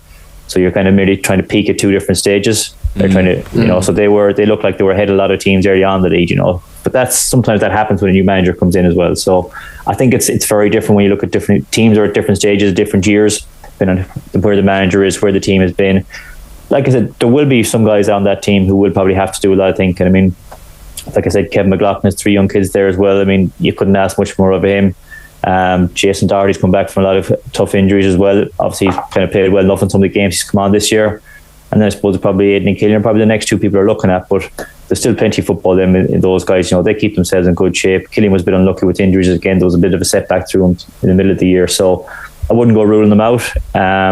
But look, it's completely up to them guys what they want to do. I don't think they want anything else at this stage. That third quarter, we're used to seeing Dublin do what they do in the third quarter, Keith, I guess, and that period after half time, as you say, just put the nail in Mayo's championship coffin. Aidan O'Shea's removal from the game on, 47 minutes? I thought he was having a reasonable game, getting involved certainly quite often in that first half especially, and setting up Mayo attacks and chances for the likes of Conroy and O'Donoghue. I don't know, maybe he was leggy after the amount of games they've had in recent weeks, but were you surprised to see him, if he wasn't injured, being taken off? Yeah, I was, and look, I was surprised to see him being taken off in the last few minutes against Galway as well last week, so but I suppose you're looking at it, the manager point of view, we're trying to get Killian on the pitch. I mean, where do you put him on? Yeah. Chances of them taking off Tommy and Ryan were slim. Do you take off one of the half forwards, and who do you push out to the half forward, and then you put Ado to centre forward? But then this was, they're asking questions of whether he'd be able for that half forward line. So I suppose it was just a matter of trying to get Killian in some place and see where he could fit him in. But yeah, look, to answer your question, I was definitely surprised. Like I said, I was surprised they took him off the last day against Galway as well, particularly the last 2 minutes. I thought they could have done with him when the Galway pressure came on. So, but look, that's, I'm not going to go sit here and start questioning every decision Kevin McStay and his management team made, because look, they made a lot of right decisions throughout the course of the year. But look, yeah, to answer your question, yeah, I definitely was surprised. Michael has commented this morning, win your provincial championship to become familiar with winning. We've had this conversation over the last while, Keith, that nobody cares about the provincial championships anymore. You don't have to win your province to have any chance in the All-Ireland series. But I mean, with the exception of Monaghan, the other 3 All-Ireland semi-finalists won their province. Yeah. So is there something there, I guess, that, as the commenter says, you become familiar with winning? Yeah, look, I think there's probably 2 sides you could look at that. One, you look at it down the route of, you win your provincial, your top seeds then for the group stages, you get into the habit of winning. So there is definitely an argument to make. I think it's always kind of the route you want to go down, is you want to be winning games. You don't want to be kind of losing your provincial just so that you might get a couple of weeks off. You want to be winning your games, and you want to be kind of getting into the habit of winning. But look, I suppose it's all the talk has been about the Ulster Championship, how competitive that is. Any team can come out of Ulster every year. It's very difficult for any team up in Ulster to set their goal out and go, right, we're going to win the Ulster Championship, because it is a minefield up there. Kerry and Dublin have had a complete dominance in their 2 provinces over the last number of years. And Connacht is tricky enough with Galway and Roscommon. There's no really easy game, you could say, there between those 2 teams. So yeah, look, ideally you want to be winning your provincial championships. You want to be kind of coming out there as a top seed. But ultimately, would it have been a huge advantage then when it comes to group stages? I suppose, look, when you say that you have 2 provincial winners or 3 provincial winners in the semi-finals, obviously that stat speaks for itself, I suppose. Just from your own perspective, Keith, what did you make of Kerry's defensive performance? Thought they were very good. I thought they kind of went back to, I suppose, doing what they did with obviously Ty Morley being sweeping in front. I suppose it's not the most complicated system to have a look at, but I think it's okay to say you have our Ty Morley kind of sitting there and playing that sweeper role, but it's down to what everybody else off the ball is doing and who they're marking and staying touch tight. And Dublin did it very well as well yesterday. Even Howard was playing that sweeping role for a long time. But what Dublin do very well then is everybody else defends very well on their own man. They're able to kind of switch and they're able to stay in the spaces when they need to. But they're, like, I thought the second half Dublin performance was excellent, and look, you could say the same for Kerry the day before. So I think it's all about getting the right people in the right spots at the right time, as in you have your sweeper in place, but everybody else then is doing a job. They're staying touch tight and not giving any space, and Dublin just cut down that space entirely for me on the second half. Like I said, Mayo just seemed to be running down the centre and running into traffic, and they had no way of breaking down that Dublin defence, and Kerry were similar the day before. I'll not ask you to do the work of the Monaghan GA stats people, Keith, but I might send this clip on to Vinny Corey afterwards. How, if you're Monaghan setting up for the semi-final in 2 weeks' time, difficult task, and of course they'll be underdogs, but having watched Dublin yesterday and actually against your own Cardi, how do you beat this Dublin team, or how can you give yourself the best chance, I guess, of beating this Dublin team? Yeah, it's for me, it's nearly a catch-22. I mean, you look at the forwards Dublin have, and this is kind of why, for me, at the start of the year, you kind of had Galway, Dublin, and Kerry as your top three because of the level of forwards that they have. I mean, you look at the Dublin forwards there yesterday. Mannion came on, Costello started best. Gale was excellent. Con was probably quiet enough by his own standards. So, like, in a way, you're kind of looking at it going, well, you have to pack out the defence. You have to cover off the space. You have to stop the ball going into them where they want to get it, which means you end up bringing 12, 13 men behind the ball. But at the same time, you still have to be able to go out and win the game. And that's the one thing you have to do against Dublin, is you have to be able to put up a big score against them. You know, you're not going to hold Dublin to 10, 11, 12 points and expect to score 14 and win it, I don't think. You're going to have to go up and put a big score up the other end. So that's the kind of catch-22 for teams, is you have to be able to kind of get numbers back, but you have to have the forwards up there to be able to kind of counteract that as well. And I think that's kind of where Kerry are well suited Dublin, because they have a decent defensive system themselves. They might concede 14, 15, 16 points against Dublin, but they have the forwards then to go up and kick 17, 18 points as well. So, look, for Monaghan, it's a very difficult task. I think they're going to have to be very defensive, but be very patient then when they have the ball and try and hold on to the ball for as long as they can and just starve Dublin of possession, because you give that Dublin team back the ball and they'll find ways of breaking you down. So, you know, if they're going to have to go defensive, but be very, very patient when they have the ball and just try and keep the ball for as long as they can. I suppose, like we saw Roscommon do, nearly frustrate them a bit. Yeah, I think Davy Burke said very similar to yourself last week when he was in with us, you know, just keep the ball, and you don't want to give that Dublin forward line too much of the ball, so I guess hold on to possession. Exactly. I think that's, you know, you could say that, I suppose, for any level of the game. I think that the longer you have the ball, the less opportunity the opposition have to do damage with it, and like especially against the likes of Kerry, likes of Dublin, given the quality that they have up front, you give the boys enough ball, they'll find ways of breaking it down, they'll find the gaps, and they'll still have boys that can pop the ball over from 35, 40 yards as well if they need to. So, control the ball and you control the game. Who are you up for in the hurling on Saturday? I suppose, look, I was always a kind of a Galway hurling supporter, so I'll have to stick with them. I think they have a tough task. The Clare Kilkenny one, you know, I suppose given the kind of the year Clare have had, you'd like to see them kind of break through. I think everyone would love to see another Clare Limerick game in the Ireland final. But yeah, I think hopefully Galway can do it. But it's kind of hard to look past Limerick, in fairness, isn't it? Yeah, it's a tough one. Two cracking games to look forward to at least this weekend in the hurling for sure. Keith, great stuff as always. Thanks for hopping on. Cheers, boys. Thanks very much. Brilliant. 8:55 a.m. on this Monday morning's OTB AM, the sports breakfast show from Off the Ball. Keep your comments coming in, by the way. Loads on the quarterfinal action at the weekend, and delighted to have John Duggan in studio this morning. John, good morning. Happy Monday, Shane and Johnny. How are we doing? I'm doing very well, John. I'm absolutely buzzing. Absolutely delighted this Monday morning. You were off in the west there in your jacuzzis and Prosecco glasses, and yeah, you were like I don't know, some type of 70s rock star, like Boogie Nights. Living my best life, I have to say, at the weekend. I felt so refreshed, got a massage. Anybody who was on Instagram, took out Shane Hannon, living it up in at West. Yeah, taking over Johnny's world, you know. Well, it's the sort of event that just happens that kind of solidifies a relationship. Monaghan winning a big game in football. You'll never forget where you were, you know. This is it.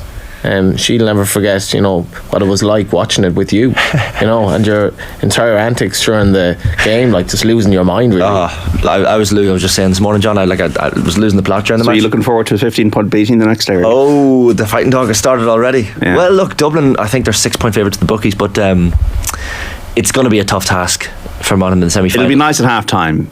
The most patronising thing ever. You'll have a nice little half time. Get your little pint into you. And you're going to bring like your tea bags and stuff and everything. Your flasks, hang sandwiches. Yeah. Well, I presume the ticket allocation will be about 30,000 for Monaghan, which is half the county. That's amazing. It's amazing what Monaghan have achieved as a county. Like they're so well run administratively. Remember, like Sean McKay, Pork Duffy, great GA administrators. Owen Lennon was in studio with us in Saturday panel telling us that Pork's still involved, and it's just an incredible. Like the Miners are in an All-Ireland final, incredible achievement for. And it's not. I don't think it's patronising to say that, because Armagh have a population of over 200,000. Yeah. Well, if you stuck the entire population of Monaghan into Croke Park, you'd still have 20,000 empty seats still. Which is mad when you put it like that, it puts it in perspective. Like, we wouldn't fill Croke Park as a county. But and this phrase, I hate the phrase punching above their weight, because it's thrown at Monaghan consistently every single year. Look at the little Monaghan punching above their weight. But I mean, only Kerry have been in Division 1 longer. They've been in it a decade at this stage. So they just keep achieving things, and I don't know what it is. There's a lot of work being done. Paul O'Connor is someone I should name check as well, with the development squads, like a lot of them on underage setups. I don't even think that the idea is to win Ulster titles at minor or 20s, or even to win All-Irelands. That's a bonus, and it's great to be in a minor final this weekend. It's to have as many players as possible. Situation that they're not in the Croke Park for the minor final. They could have, I know. I'm sure they could find some way before some game of playing a minor final. It was the same for the Clare Hurlers in Croke Park.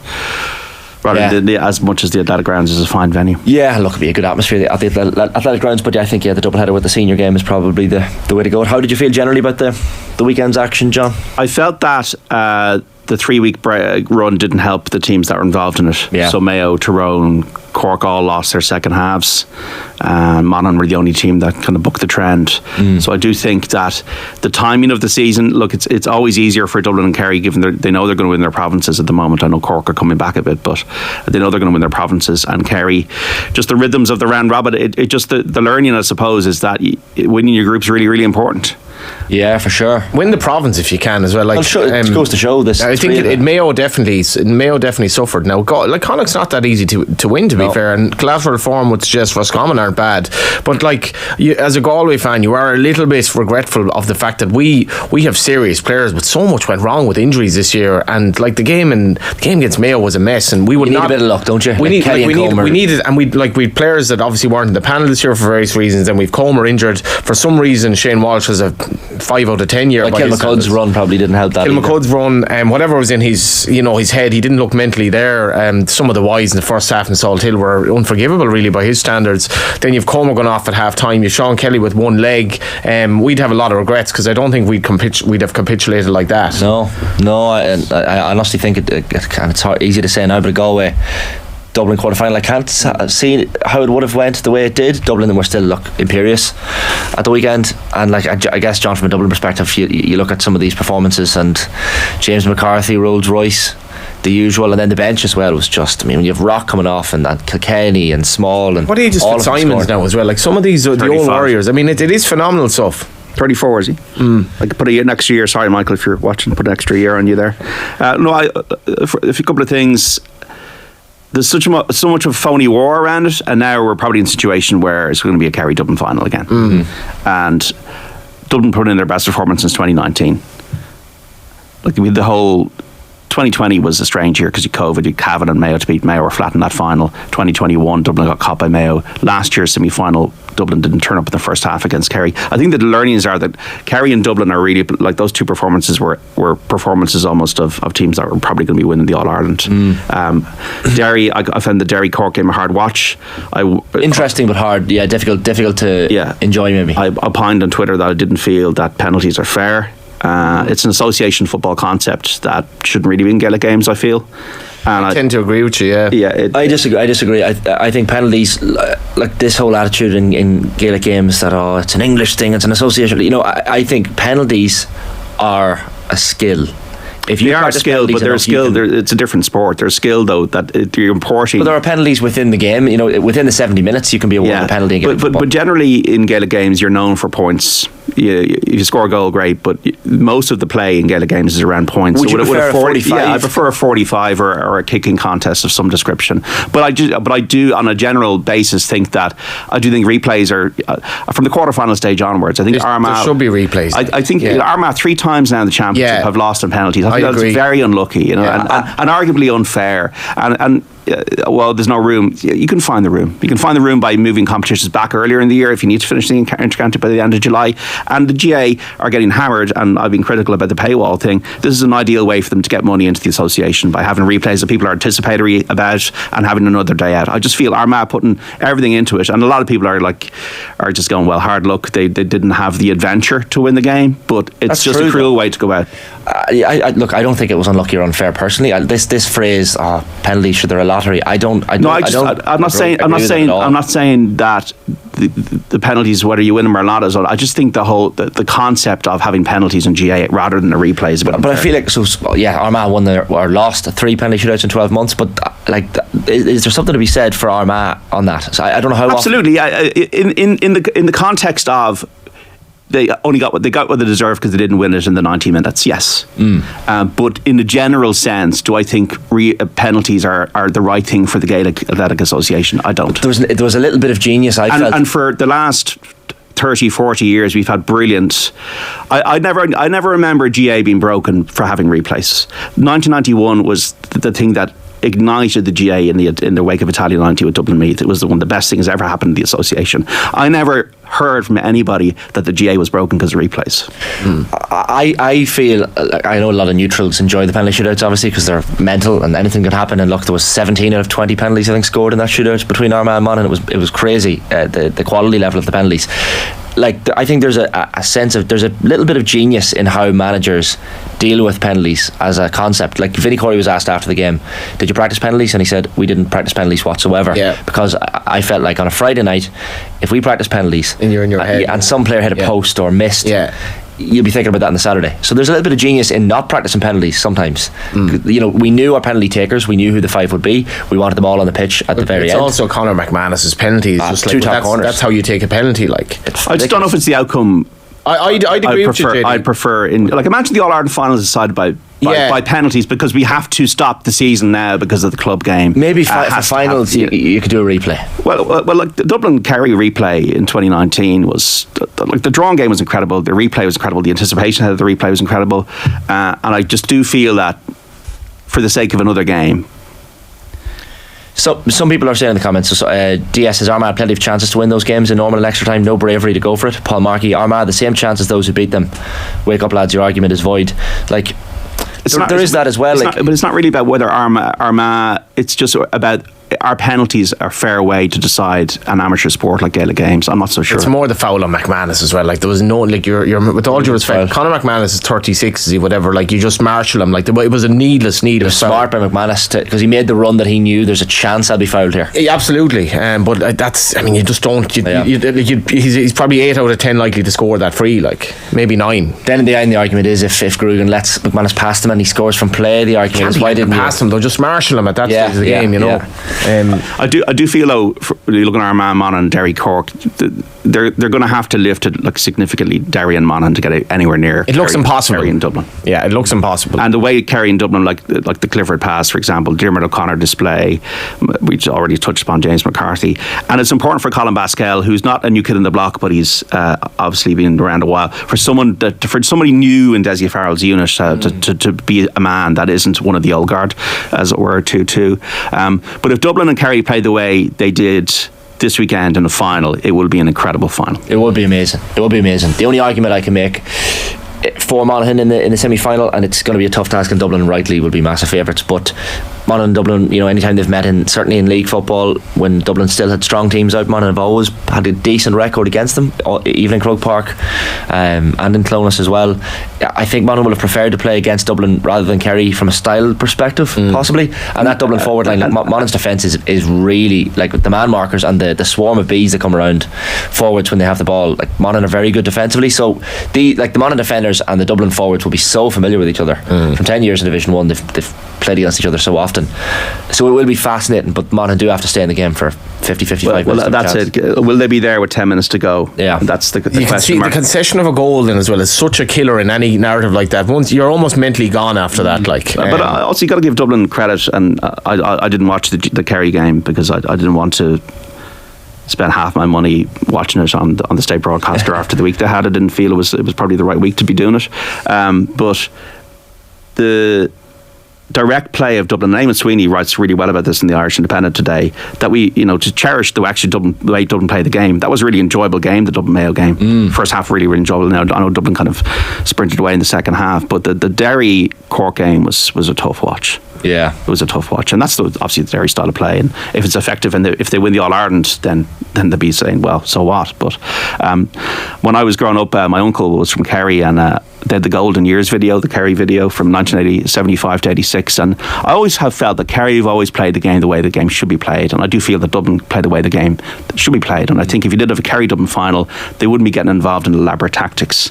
It would be, Dublin pressed high yesterday. It would be a classic. It would be like 2019 again. Yeah, the problem with that narrative is that then one of the teams has to win. And if you see the way Kerry defended this weekend, JD, it was phenomenal. Like, I hope I'm not overstating this. Like, it was, I've massive sympathy for Tyrone, because they hit all these, and this is the problem Derry are going to have. Derry are going to be going around the circles as they do, and they're going to meet this wall and this amazingly intense press. And then once you lose the ball, you're in serious trouble because of the talent they have in attack. I'd be amazed if it weren't a Kerry Dublin final, but even if it is that, I think neutral will still be like, this is going to be one of the great finals. Yeah, and hopefully a restoration of Gaelic football in the minds of a lot of people who've probably lost interest. Yeah, I think Derry and Monaghan will be the big bad wolves if they somehow manage to spoil that. I still hope Monaghan win for. Imagine Monaghan being an All Ireland final. Was it 1930? Was it? 1930, yeah, I think Kerry in 1930 was the only time they've ever been in a final. So the whole place would lose their minds. It'd be amazing. It's already starting to lose the minds, John. I mean, well, you lost your mind a long time ago. I did, to be fair, and so that's why I had to go and get some R&R at the weekend and get the spa and the champagne and all the rest. Before we let go, John, briefly, the Aidan O'Brien at the Irish Derby in the Curragh, 100th European Classic win, like 49 at the Curragh, 42 in England, and 9 in continental Europe. Incredible, like one of our greatest ever sports people, and to be able to consistently delivered under the pressure of the fact that all the breeding and everything and Coolmore, to be able to deliver under pressure. It wasn't the most flashy win by Auguste Rodin, but to win 2 derbies, Galileo's obviously gone as a sire. All roads lead to the Arc, and I know you're down there, Johnny, but yeah, it was very anticlimactic. That was the unfortunate thing about it. It was just like, you've the Epsom also and Spreewell and White Birch both flopping. You've a fatality in the race, and then you've the winner not really impressive beating a long shot stablemate. So it just wasn't a race that I didn't feel much of a. And the one thing about the Curragh, like I enjoyed the Curragh, but the atmosphere is still very flat there. It's strange. 10 or 11,000 there. It was like the crowd was disappointing, and I enjoyed the day and all that. And I got a complimentary ticket. I'll be honest, and I always love going to the Derby, but there was no very little buzz in the place, like really really little buzz. And the Curragh is going to have to work on that, and it's not easy, but it can be done though. Leopardstown, Punchestown have done it. Oh, like, it means the student meetings are like a massive stag party, like, and I'm not saying we need that, but you need a bit more life for a classic where the crowd is hardly making any sort of a noise, like, and the Curragh I thought there were lots of positives from the day, but the crowd was down, and you probably need a bit more noise, however they're going to get that, and you can't bring it on your own. I can't bring it on my own, no. We've a 1-4-11 winner of the Derby, whatever, but they just need to work a little bit on the atmosphere, I think. Yeah, so it was a good performance, obviously a length and a half. Good, but not great. Like he wasn't he didn't enhance his stud value at that point. Yeah, maybe he's one of those horses never going to do that. Aidan said he needs to kind of like get going into a gear where he can't just like get to the front 3 furlongs out and bolt up. Like, he needs to get going off a pace, and I'd say he's probably right about that, but I think he's a better horse than he showed yesterday. Yeah, first horse Auguste Rodin since Harzand in 2016 to follow up Epsom with the Curragh. John, any other bets happening this morning? Well, I mean, I don't know if you saw the Ashes, the run out of Johnny Bairstow, which was hugely controversial because England felt that they didn't act Australia in the spirit of the law. They acted in the letter, and it's probably like it's maybe on the edge of gamesmanship versus it's in the rules. It's fine, and he did go out of it, and he did throw the ball before Bairstow went out of his ground. I just found the fascinating thing was it was the final day at Lord's. People were able to go in for £25 for the biggest establishment venues in the whole of the UK. But the players have to go through the members' room to get to their dressing rooms. So they showed footage of that was bizarre of the England players being cheered by the Lords members, and then the Australians coming in and being booed. Imagine like a football team having to go through fans to get back to their changing rooms. It was an incredible piece of television. So it was, and Ben Stokes was smashing the ball around like it was a one-day game. So it was great TV. I mean, sometimes I don't think you don't have to love cricket to find these kind of moments of drama really just compelling. That was one of the highlights of the weekend, I have to say. Yeah, absolutely. John, great. All right, lads. Thanks for popping in. 12 minutes past 9 on this Monday morning's OTB AM, the sports breakfast show from Off the Ball. Patrick says on the YouTube comments, keep those coming in, by the way. Penalty shootouts for games involving Ulster teams, replays for others. I mean, Ulster says no to that one, I think. MD says most championships are starting mid-July. Lads, are the narrative all counties will wait till lads are back from America is nonsense. I made a butcher of reading that, but I get the general gist. 20 minutes to go, Grugan had a one-on-one and chose to fist it over the bar. Get what you deserve. Yeah, possibly, but the way the game was going, a point was crucial, and Beggan probably closed down the angle enough to maybe make the goal chance more of a 50-50 than anything else. So I kind of understand what Grugan was doing there.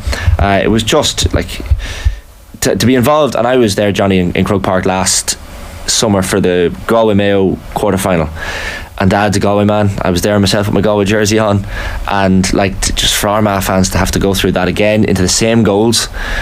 The Galway Armagh quarter final. Yeah, sorry, the Galway Armagh. Who did I say? Mayo. Yeah, right. So Galway Armagh. Mayo obsession today. That was like, for Armagh fans, it's just gut wrenching. But I mean, the drama of your county being involved in a penalty shootout in a knockout game at Croke Park, I think you'll agree, is just tension that you probably don't feel with many other things in sport. I do feel though, like last year Galway kind of almost threw that away. It was a ridiculous situation that they Shane Walsh kicked the ball away, didn't he? And a mad kick. Point. Yeah, mad, and the goals and everything, bad goalkeeping, it was mad. This was a game that Armagh have massive regrets about. Yeah, let's be honest. Yeah, 100%. Definitely it was there for them in the end, you'd have to say.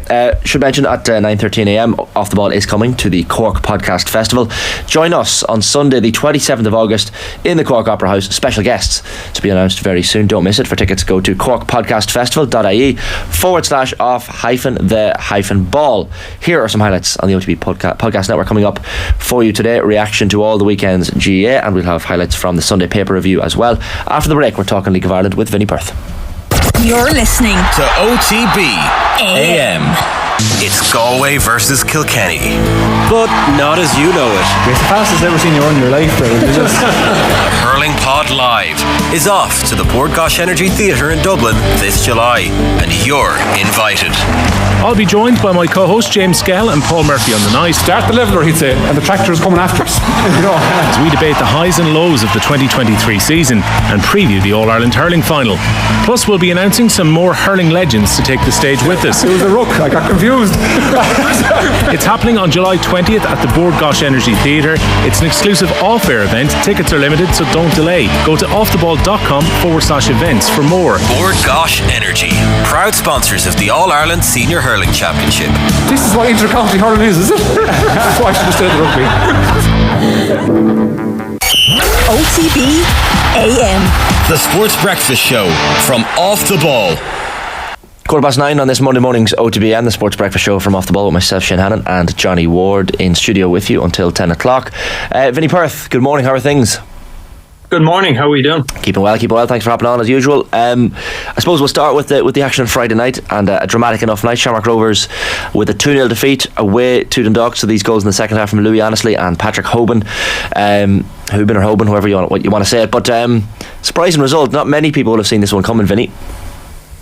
Probably not. No, I think Dundalk have been up and down, and their form at different stages has been really good, and other stages they've dropped some points. So it's been such a mixed bag. But I think Shamrock Rovers have been just playing below par, for want of a better word, and they've given teams some chances. And I thought Dundalk were worthy winners the other night, and I've seen Rovers against Derry on Monday and followed by Dundalk, and in neither game have they been exceptional. They had a couple of good spells in both games, but Dundalk were quite comfortable in the end, which would be concerning for Rovers, but albeit they're still very well clear. But brilliant night for Dundalk, and first goal was exceptional by Ainsley, but Pahub, and then putting the game to bed with a brilliant header from across from Keith Ward. And done what Pat does brilliantly. Got in between Cleary.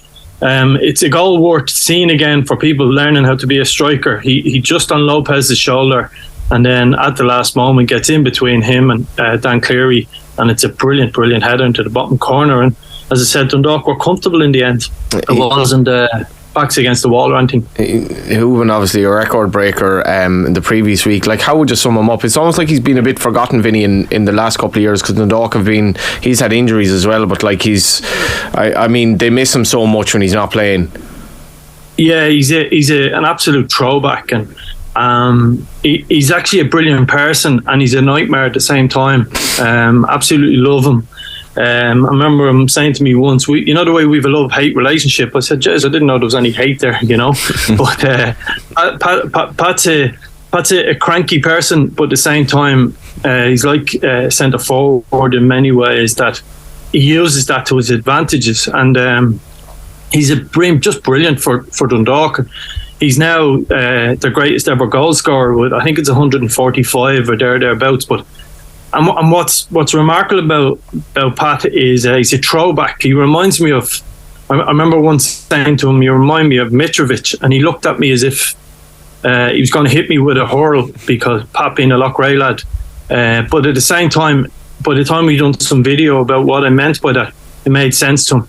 And he is that type of character where he's a little bit Marmite. Other teams don't necessarily love him, but what he's done has been remarkable over them years. He's taken a 3-year gap as well and went to the UK to ply his trade. But when you look what Pat's done, he scored 10 of those goals against Pats, Cork, Derry, 14 against Sligo. I think it's 12 against Rovers and 16 against Bows. So he doesn't fill his boots against the lesser teams. He does it against the top teams.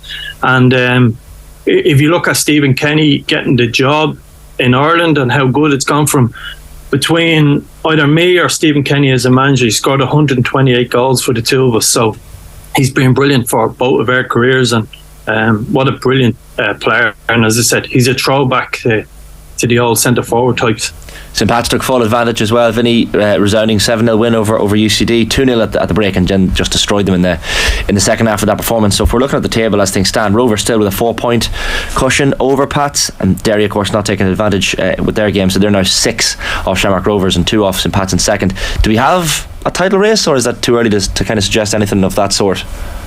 Well, obviously, and I suppose this is an obvious statement, the key to whether we have a title race is, will Shamrock Rovers continue to be, I don't want to say inconsistent, you say stuff like that and people say they're top of the league and they're scoring more goals than everyone else, but what's fascinating about Shamrock Rovers is, and I made reference to going back to 2017, or even the last time anyone else won the league was 2019. Dundalk lost 4 games for the whole season, and 2 of them were after the league was won. Rovers have already lost 4 games and drawn 7 at 24. So nobody is taking advantage of their slip up as they head into Europe. And it's very hard to see Pat's going on a big run to win the league or Derry at this stage. There's a lot of ground to make up. So it doesn't look like anyone's going to push them. But if they remain inconsistent, it's leaving the door open for another team to put them under pressure. So it's a hard one to call. And you look at Pats and you look what, the youngest ever goal scorer in League of Ireland history, young Melia, scored from the other day. So it's been a brilliant time since John Daly went in as manager, and they've had some outstanding results, it must be said. And I think it just makes people think John had a brilliant career before he arrived at St Pat's. He'd worked in Scotland under Craig Levine. He'd worked at Hearts and caretaker manager, and he's really done a brilliant job there. And I hope somebody pushes this Rover side just to make them better, to be fair. Their points tally, Shane, is 44 from 23, which is less than 2/3 of the. Like, that's poor. Like, that's actually not title winning form. So they should, 46 should be the very minimum. No, they didn't win any of their first 6, but the one thing, Vinny, I'm wondering about is going into Europe, so they play the home leg next week against Breidablik, and I know Stephen Bradley's very complimentary of this team. They also play on AstroTurf. I think Rovers have a patchy enough record on AstroTurf. Maybe it doesn't matter. They were poor on Friday night on the Astro, but would you worry a bit about Rovers now going into Europe with the injuries that they have in goal? Obviously, I know Manus is kind of coming back, but Farrugia's injured as well. They've picked up a few key injuries, and how important will it be that they're back for the Champions League games? Yeah, I think it's huge. It looked like a knee injury, and again, that's just my eyes as being in the stand for Jack Byrne. He tried to play on it, so you'd like to think that's not too bad. Unfortunately, Neil Farrugia was holding his hamstring, and he's had issues with his hamstring, so I think they're two big key players for them. Obviously, they've other players missing at the moment, and yeah, look, I think they've probably got the toughest ties, believe it or not, of a lot of our sides. But getting through that first round because of the parachute with the Champions route. So for those listening don't know, if you lose in the Champions League, you go into the next round of the Europa League. If you lose in the Europa League, you go into the next round of the Conference League once you're champions. So that gives them an opportunity only really to win 2 games in Europe to have a group stages, and I think this side is capable of doing it. I've had some concerns about them this year, albeit I think they're by far the best team, and I still standing over Rovers plus 10 points this year. They've got to be a little bit more clinical, is the word I keep using around this Rovers side, and say creating more chances and putting them away. So yeah, there is some concerns, but I do believe this is a great Rovers side, and I think there's another group stages in them. During the outbreak there, Johnny, you mentioned the name Mason Media to me, and Vinny, you've mentioned him again. He's someone we've spoken about on the show before, but like Pat's youngest ever league goal scorer now at 15 years of age. Like, how good is this kid? Because that's some achievement. Yeah, no, he's exceptional. He's a really good finisher. A lot of clubs in England are interested in him. They can't get him, and further afield as well, Vinny. Yeah, and further afield, they can't get him till he's 18 now in England anyway. He can go to different sides. So look, I really don't like overhyping these young players, more for their sake than anything else. But I think this kid has a real chance, and albeit he's only 15, similar to, let's hope he can have something similar to what Evan Ferguson done, who broke through a balls at a similar age, and there was a big hullabaloo about that. But Mason is around this Pats group. You have to say Ger O'Brien and Ger be forced to say a lot of the staff, Pats are constantly developing young players, and they don't get the headlines maybe of another club, but they certainly are developing. Like Sam Curtis is one of the best players in our league, and he's only 17 years of age. And it's about that argument of I would make the point at times that these really good young players need to go to England. But Sam Curtis has actually shown the opposite to that, and he's been. I've spoken to 2 Premiership clubs, have asked me for match reports on him over the last year, and that's the level he's regarded at. And at 16, 17, playing men's football, and one of the best fullbacks in the league, tells you they're doing something right at St. Pat's with their player development, and they're just 2 names of many coming through that club. So future's bright for young players in League of Ireland, must be said. Yeah, totally, Vinny. Like Reece Barkley coming on as well. I think I don't know what age he is. He's a kid as well. Like the thing is, Vinny, like if you look at the I think he might have played 14, 15, 16, 17, 19 with Pats, which is fantastic. It's the fact that like this is one of the great things about the League of Ireland now. You are going and seeing Evan Ferguson, you're going to like Vinny's right, Curtis is a phenomenal footballer. You're going to see these young players, and they're not given a chance to enhance their value. They're given a chance. I don't know, Vinny, if you feel this. I feel that the coaches as well, they're very, very as much as they're doing best for the club, I think they are looking after the kids. They want what's best for their development. They want to throw them in here and give them that next step along the ladder, because they can't go to Britain until they're 18. Yeah, a bit of both. Don't be under no illusions. Like players have a value to them now. These young players, Sam Curtis' value has gone through the roof because he's played first team football. What he would have went as a 16-year-old pre-Brexit to what he'll go now he'll definitely improve. But no, I think the standard of coaching in Ireland has really improved. And when you do your way for pro license courses and you travel across Europe and you match up against other coaches, and Irish coaches are able to stand their own. And I think it's important that's recognised. Like, you look at name three, but I mentioned Gerard O'Brien, Shane Robson at Rovers, Liam Carney at Cork. The job them lads are doing as good as anything, and I think it's worth just making a small reference. People in the FAI shouldn't ignore that as well. I think there's a tendency to look at, ex-pros and people from the UK, but we're quite capable of doing a really good job here in Ireland. A lot of our young coaches, and I've only mentioned 3. There's probably 10 or 12 big names, and you could mention in that same frame as those 3. I should mention the other results as well, Derry. As I said, not taking advantage of Shamrock Rovers' defeat. They drew 1-1 away to Shelburne. The other ground, Sligo Rovers at the Showgrounds, much needed win for them. 3-1 win against Bohemians. Caelan Barlow, Max Mata and Stefan Radoslavljevic scoring the 3 goals for them, and then all square between Cork City and Drogheda. Turner's Cross 1-1 in that game. Vinny, the reports in the papers last week around Stephen Kenny were that this French-Dutch doubleheader that's up next. Philip Quinn, I think, was reporting one of the days that he needed 4 points from those 2 games, but then it seemed to be downgraded to 2 points in a lot of the papers the following day. Would you expect Stephen to keep his job regardless, or is this going to be down to performances or results, or a bit of both? It's probably a bit of both. It's probably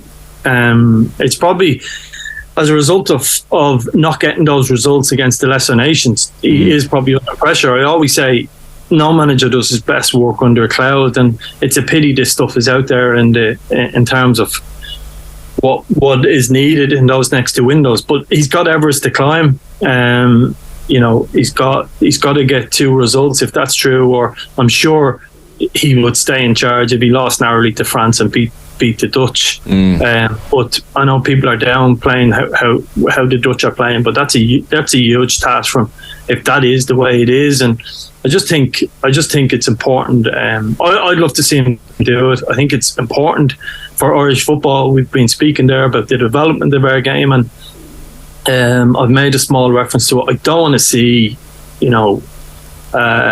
all the hard work that's gone in over the last 10 years be undermined by people in terms of looking at saying, League of Ireland is only this or that, and you can't be a League of Ireland manager and an international manager. And for that reason, I hope Stephen is successful in the next month and the next campaign, and he at least sees out this campaign and see where he ends up. But it's really, really difficult, and as I said, no one does their best work under a cloud, and it must be a difficult time for him. He's obviously still in the job, and we wish obviously the Republic of Ireland team all the best in those games. If they were to go south, and I know it's a big hypothetical, if we were to lose both of those games, but do you see the FAI consistently staying now with homegrown or home-based managers? Will they go back to the tried and trusted method of I say tried and trusted, but the likes of Jack Charlton? Yeah, no, on that point, I've no issue with our international manager, whoever it may be, the next one, whether that's 2 months, 2 years, 4 years, being from outside of Ireland. I just think the development of our game should be controlled from here. We're good enough to do it ourselves, and I think there is 1 or 2 within the FAI who would look down their nose at League of Ireland people, and that has to be said. Most people will know who I'm speaking about, but far be it from me to bring. I just think we've got to respect the jobs people are doing here in terms of the development, and we shouldn't let whatever happens to Stephen be a referendum on how good people are doing and the hard work that's been done in Irish soccer. It's been phenomenal. European results are improving constantly. Our player development is improving. We need a hand, absolutely. But the people who get these jobs, whether it's the assistant director of football job that's coming up, give it to the best person, if whoever that may be, and go through a proper recruitment process, but not an ex-pro for the sake of it. And that's where we need to be careful now around the rhetoric around what's going to come. Hopefully this Stephen debate goes on for another year, at least till he finishes the campaign. But I just hope that the good work that a lot of coaches are doing aren't forgotten in all this. Yeah, practically all Irish managers now are in the League of Ireland. And for example, Friday night, Vinny, Rory Higgins, who you've worked with, highly regarded, he has to match up against Joey O'Brien and Damien Duff, and it's like, this is for Joey O'Brien and Damien Duff, like Shells, they're not the most flashy side. They're extremely well coached, and I think Vinny's completely right. Even at not only senior level, but all the levels down to the people that are working at academy level. A lot of very good minds in this country, and we shouldn't lose sight of that. Yeah, for sure. It's one of those things. Absolutely. Sorry, Shane. I just think it's important to make the point that a lot of good coaches in this, and we're not pretending we're Premiership managers or coaches or we're, but don't look down your nose at us either. There's some brilliant people and some good coaches there and well able to max it with anyone. And when you go on a pro license and you get these ex-pros in, the League of Ireland guys don't look out of place around them. Genuinely don't. And I think it's just worth making the point. That's all. Yeah, no, that's a fair point. Vinny, great stuff as always. Thanks a million. Cheers, lads. Enjoy. Lovely stuff. 9:32 a.m. on Monday mornings, OTB AM with myself and Johnny. On tomorrow's show upcoming on Tuesday, we have Jenny Claffey talking Wimbledon, which gets underway at 11 o'clock this morning. I think the first match is getting underway in the men's and women's singles draws. Plenty more Gaelic football reaction, of course, after that incredibly busy weekend of four quarter-final games and the start of the hurling preview as we build up to this weekend's two matches. The Ireland under-20s, of course, playing Fiji tomorrow at the World Championships as well. We'll discuss that. Plenty more besides as well. Johnny, brilliant stuff as always. Thanks a million, Shane. Coming in. You're with me, Jers, off the next couple of weeks. I presume you're with me for a bit of a stint of a couple more shows at least. There's hints of more to come. All right, TBC, yeah. Little teaser for people. For the next 2 weeks of Shane's life, everything is possible. Do you know what? Well, I'm so relaxed after the sauna and the prosecco and the pints of stout. To be said for it's just it's like sauna, massage, and then like prosecco, pints of stout. They did say that at the end of the massage. So did the couples massage. You're both lying on two beds, and the lady masseuse says to me afterwards, she said, now make sure you drink plenty of water now after that massage, because you have to, obviously your body is a bit pint of stout, ropey after the massage. And yeah, I didn't exactly heed that advice. It was liquid, but it wasn't exactly water. Tell you one thing, your Instagram content was you're trying to get me more Instagram followers here, are you? It's just revealing. It was like, this is for if this is a 3-month relationship, you could have fooled me. I mean, there was a lot of love. There's a lot of love. Yeah. A lot of love, Johnny. Do you know, if you're proud of it, you gotta show it off. Absolutely, yeah. You know? And she did. We both did. Nathan was said I was in my trunks at one stage at the side of the jacuzzi, and I think Nathan commented and said, hopefully you're not taking off an item of clothing for every Monaghan win, because I was only wearing shorts and sliders at the end of it. So Nathan was no more Monaghan wins. Proverbial pants down after that goal week yesterday. Anyway, segue. Sorry about that, Nathan. No, it's grand. Good stuff, Johnny. Great stuff. Cheers, as always. Thanks a million. Right now, the best of the Sunday paper review. Have a marvellous Monday. The GAA used to be concerned about competition from other sports. Now it cedes half the summer to those sports and it hides away its big games. Maybe they believe the games are so popular the nation will keep supporting them no matter what. Fianna Fáil and the Catholic Church used to think like that. It's a fair summation of Eamon Sweeney's take on GAA Go.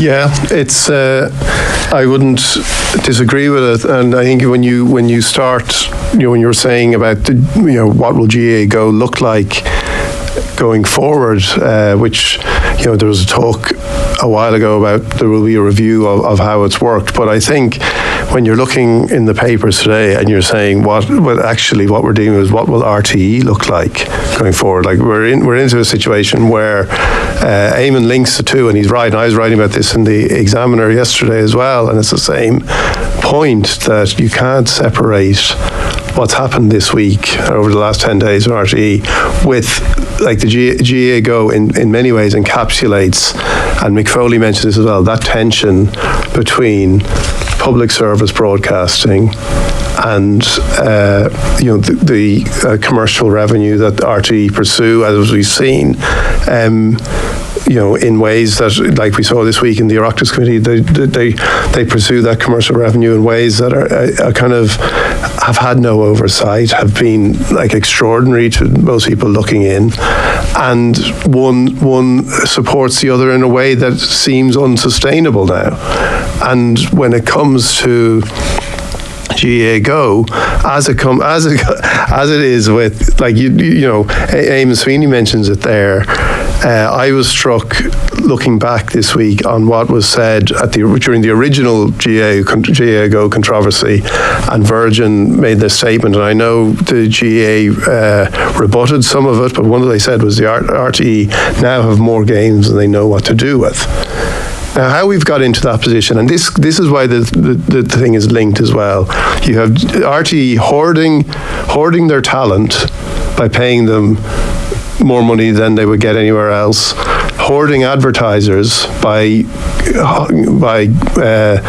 entertaining them in a way that, again, there was very little oversight over, and then hoarding games by asking a license fee payer to pay twice to watch games. And this is a fundamental flaw in GAA Go from the RTE point of view. It was fine when it was for the diaspora, when there were people who want to see games. And when I lived in London, I would go down to, you go down to the sort of the Irish pub to watch matches, all that kind of stuff. But the Irish diaspora aren't paying a license fee. You're now asking people who pay a license fee to pay again to RTE. Now, if you think there's no difference between that and paying Sky, well, then you don't really. Then there's no point in public service broadcasting, because if you believe in public service broadcasting, and RTE use it as a shield so often. And one of their lines, and if you even go back to that Rugby World Cup story, when they defended that, they will say that they are required to maximise their commercial revenue in pursuit of public, to fulfil their remit of public service broadcasting. That clearly they got carried away with that, and it is a flawed concept. If you believe in the things if you believe in public service broadcasting, then it shouldn't be on an RTE-owned station. Eamon Sweeney's piece is very much about the absence of big names and big teams on terrestrial television, whereas Mick Foley, I think, is more concerned with your point in the main, Dion. The headline of his piece is RTE needs to clarify its role in modern media landscape, and so he says the question whether RTE holding a chunk of pay-per-view business is a suitable arrangement for a public service broadcaster already showing other games free to air in a tiny media landscape will surely come into that debate. And that is a key question. Now, there's going to be an Oireachtas committee, which generally solves all of our problems in life, of course. July 12th, the future of sports broadcasting. I think this was prompted on the back of the GAA Go controversy when it arose at the start of the season. So I think RTE and Virgin and everybody concerned really will be at that hearing.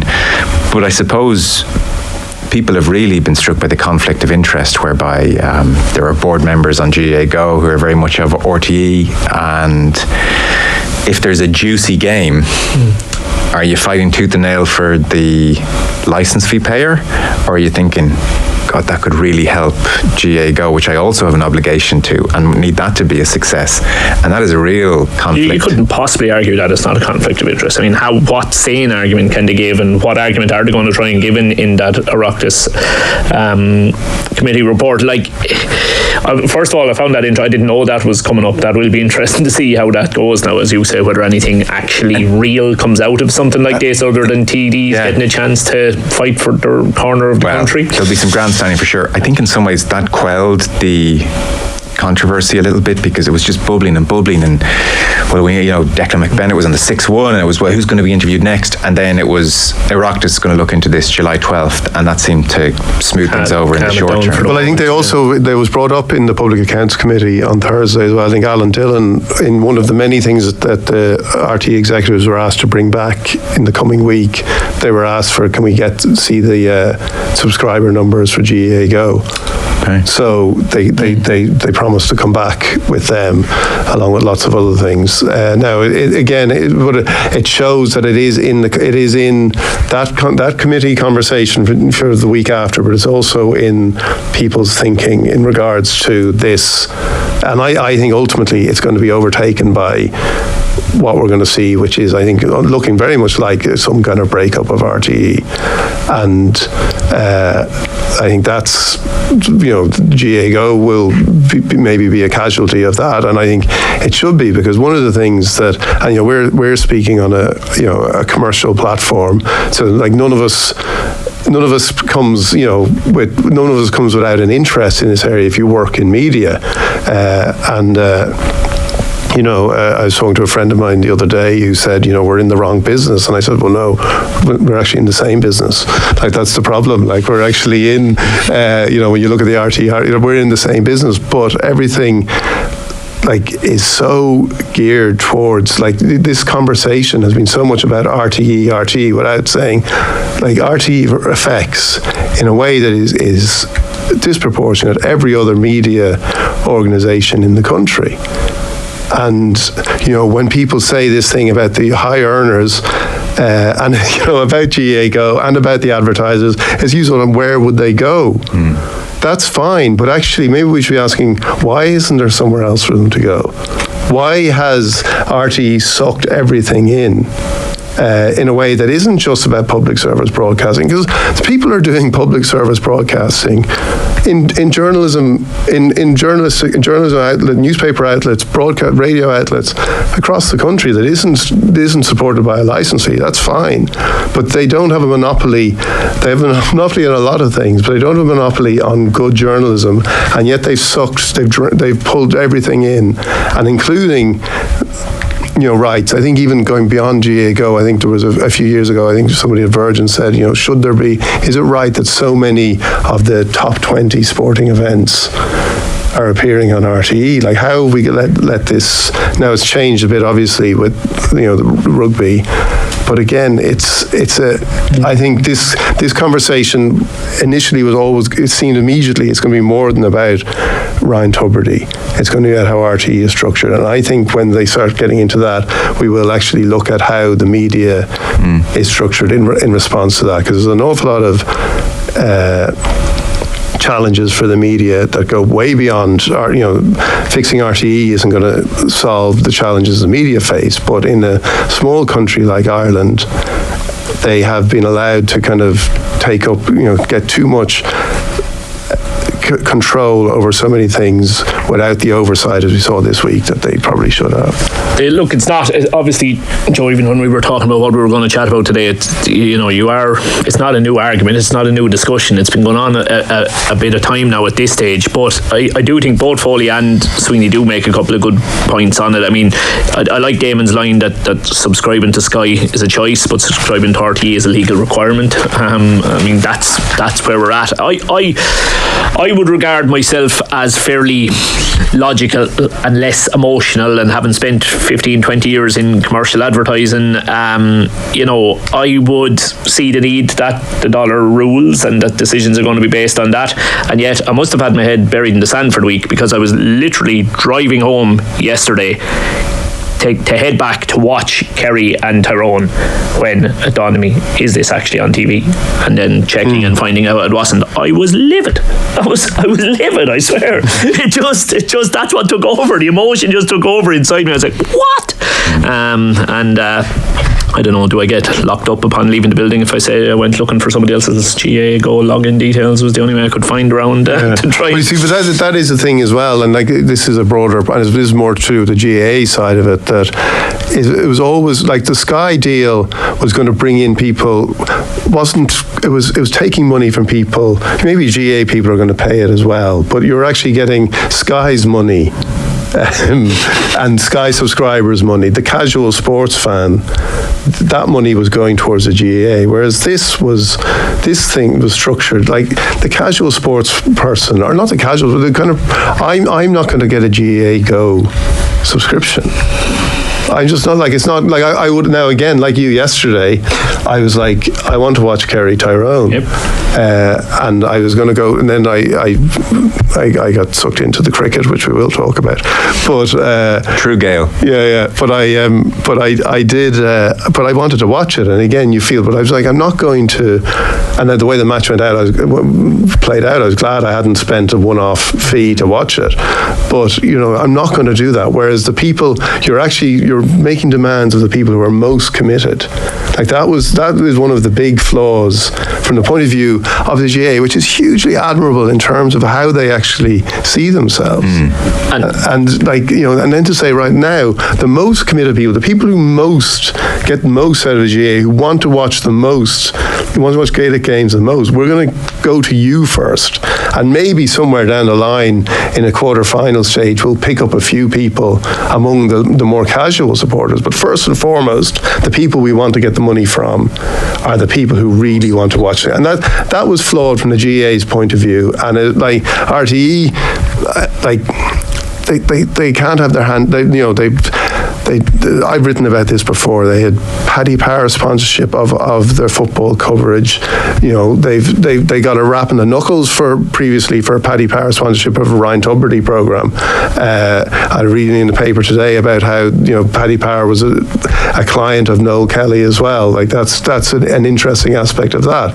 But they've done things in pursuit of this dual funding that you would ask, is that right for a public service broadcaster? And again, we're all in a small market, so you can be accused of speaking, with a vested interest, but there are certain things that a public service broadcaster should be doing as a public service broadcaster, and the Gaelic game, owning a pay-per-view station really doesn't seem to fit with that. For clarity, I mean, Paddy Power perfectly entitled to be working with Noel Kelly or totally entitled to be working. Is he fit to work with? Yeah, absolutely. No, but I think the rap in the knuckles was that it hadn't been made apparent, declared, made apparent when Ryan Tubridy was interviewing Paddy Power at Cheltenham. Okay, that their involvement in the show, not with Noel Kelly. That wasn't. Anything you want to add, or you? Yeah, look, I suppose the only again, the Sweeney article just makes a mention of the Kerry Eye editor Sylvester Hennessy's comments, and I know it might seem like such an easy argument to make, the whole "what about me poor father who can't turn on the laptop?" But what about me poor father who can't turn on the laptop? I think it is a reasonably legitimate kind of argument to make as well, that even if you, in some cases, Dion's talking about going after the people who have the want, going after the diehards. What if you have the want, you're the diehard, you have the financial resources to be able to pay for this, but you're just actually not able to? Like, it's not, you don't know how to stream things. You're not going to sit down and watch something on a laptop. Not unsympathetic to that point, but how many people are we talking about? My father would know. I'd forget about it if I was trying to explain to my father how to watch that game on GA Go yesterday. Yeah, I'm not unsympathetic to it, but it is often used, and I just wonder. I'd say there's a fair proportion out there, I would think, still, who would definitely struggle with that idea, or rely on family members to help them out. No, fair enough. And Joe, again, if I'm just whinging and cribbing about things here and the RTE monopoly on events and that, just from somebody who's a neutral in the whole thing, like, it does lead me to think about people in your situation where the GA coverage, I thought, of the live games on here was absolutely fantastic. They then disappeared. Like, when you're looking at all of this going on from your perspective, it has to get you a bit annoyed and angry and agitated as well. I wouldn't have the company of you and Dion if we had commentary of this match now. So you'd have been cute enough to wait for the second one anyway. I think there's a blessing. You definitely would have been cute enough to wait for the second one. Well, let's park it. I mean, that committee is on July 12th, so this thing is going to bubble right up again in a couple of weeks' time. Just two interviews side by side. I don't know if they're great discussion points necessarily, but I think you'd have to say kudos to the Sunday Times for getting them, because they're interesting and they're a bit different. So one is Don McLean talking to Jessica Harrington, because today is the Dubai Duty Free Irish Derby Day, and Harrington has a horse where she's hoping to win the race, Spraywell. But I suppose it's more her battle with cancer over the last 9 months, which looms large. Don McLean does a great job of just charting her rise as a trainer. Started in the 1980s. Back then, a female trainer was a rare thing, and when owners would call to ask about their horses, they would often ask to speak to Jessica's husband, the late and much missed Johnny Harrington.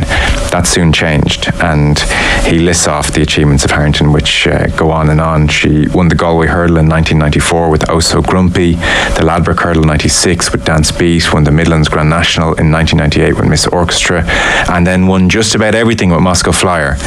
And it's been success after success. She has embraced flat racing in recent times, and Don says predictably she's reached the very top level there too. She has finished in the top 5 in the Irish Flat Trainers Championship every year since 2017. But the past 9 months very difficult. Dealt a sledgehammer blow in October, diagnosed with breast cancer. She said, I reckoned when I was being diagnosed that it was going to be cancer. I was ready for it. So when we get the results, when the doctor said stage 3, stage 4, aggressive, I was okay. This is your program, he said. This is how we're going to beat it. And I was up for it. I was helped by the fact I was healthy before I started the treatment. And I knew I was going to have a positive attitude. You don't want to be negative. You don't want to give cancer a chance. It helped too that I live in a wonderful place. So 16 rounds of chemotherapy. She plays it down, writes Tom McLean, but she was in hospital numerous times with lung issue or clot or various hurdles. But recent tests all came back negative after chemotherapy.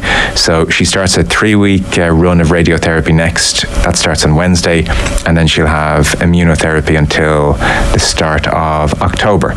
But Don McLean says she is strong and sharp and healthy and well, and she will be at the Curragh this afternoon. Again, it's not a great discussion point in the way GAA Go was, but it's an interesting piece, good piece. Yeah, I suppose I'll be honest on this, Joe. I probably hadn't turned to this article until you sent through the text yourself, just kind of highlighting it. It definitely was one that I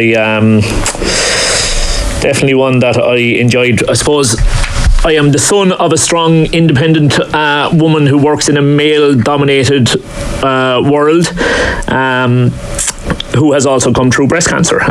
So there was serious kind of parallels, and I can see every inch of my mother in this as I'm reading through it. And for that reason alone, I thought it was excellent.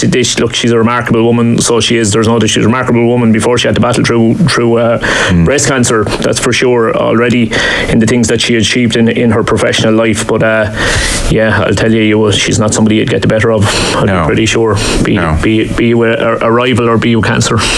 Curious to know what the response was when they asked back in the 80s, could they speak with her husband? I presume she said no. Yeah, I'd say it was met with the same kind of response. Like, no, it is, and it's extraordinary, and it's not. I don't know. Like, I only know Jessica Harrington from seeing her interviewed, at race meetings and things like that. But it doesn't. Her approach to dealing with this seems entirely, just in keeping. Having a plan, 100%. Having and anyone who knows anyone who's gone through it, like it's extra. When you just see the 16 rounds of chemotherapy, like it's the way just trying to keep yourself healthy, avoid infections, all these things that are the awful grind of having that illness.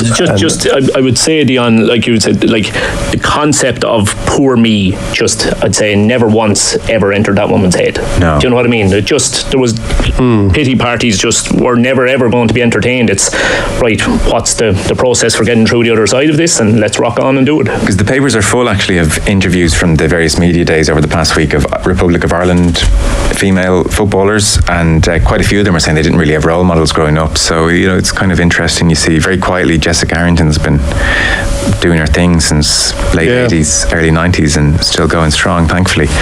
Just beside that, again, this is one of those pieces I would have flicked by it, and I came back to it, and I flicked by it, and I came back to it, and with Wimbledon starting this week, I would be unaware, really, as a very casual tennis fan these days, increasingly, of Daria Kasatinka. I'm butchered her name, I'm sure. So she's tennis world number 11 seed at Wimbledon, and she's the Russian number 1 tennis player. And because we tend to highlight the high-profile players or footballers or various sports people who don't speak out against Russia. But in fairness to her, this is really remarkable. So Daria Kasatinka She's at the start of the interview. A Ukrainian spectator comes up to her in one of the warm-up events for Wimbledon and gives her a big hug and commends her for her courage. And so you kind of think, well, that's interesting. She's the number one Russian player, and she has been very overt in criticising the country, and it's come at significant personal cost. She said she's 26 years old. I want to be able to respect myself when I look in the mirror, and if being a good person means I have to sacrifice my home, that's my choice. And she mentioned the person hugging her, and she said it meant a lot to me. So she's won 6 WTA titles, world ranking of 11. She has very much disavowed Vladimir Putin. She's come out publicly as well last summer as gay, and that brought a harsh and enduring spotlight in her home country. It's unsafe for me now with the regime we have. As a gay person who opposes the war, it is not possible to go home. But I don't regret it even 1%. When the war started, everything turned to hell. I felt very overwhelmed. I just decided, F it. Couldn't hide anymore. I wanted to say my position on the war and my sexuality, which was tough coming from a country where being gay is not accepted, but I felt like I had a backpack of stones on my shoulders and I just had to throw it off. Afterwards, I faced a few consequences, but the only thing that worried me was my parents. They are fine and they're proud of me. And so she has still kind of been ignored by Ukrainian players. Like, that's been bullying away in the tennis circuit. So in the main, they're not shaking hands, but one player did offer her a thumbs up at the French Open, which she really appreciated. And then her own kind of stories, amazing. It's from a town called Toliati, industrial city, 500 miles from Moscow. Organised crime after the collapse of the Soviet Union, a lot of drug problems. And her parents, when she was 12 years of age, sold her house to help her pursue her tennis dream. Imagine at 12, your parents selling their house. She says it was difficult to accept that kind of pressure. No kidding. One year we spent $6,000 on visas alone. She has subsequently earned 8 million sterling and counting in prize money.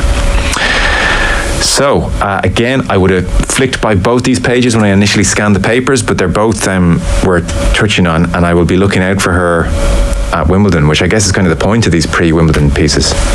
The bit about the Ukrainian players not shaking her hand felt so unfair. Yeah. It really did. That was...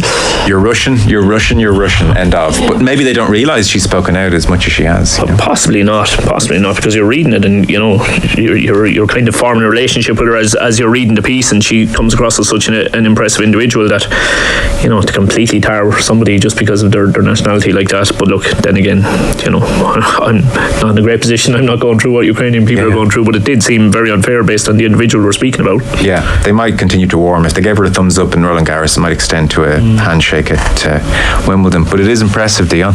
It is, and I think, you know, what you say about it is actually one of those pieces where you will, having read it, sit up and kind of go, okay, I'm going to pay attention. And like you, like the ranks of tennis players is becoming so uninspiring at the moment. You know, something like Wimbledon that you would, you know, historically look forward to. You kind of need something like this. You need something to go, okay, there's somebody I can now look out for and get attached to in some way. OTB AM. The Sports Breakfast Show from Off the Ball.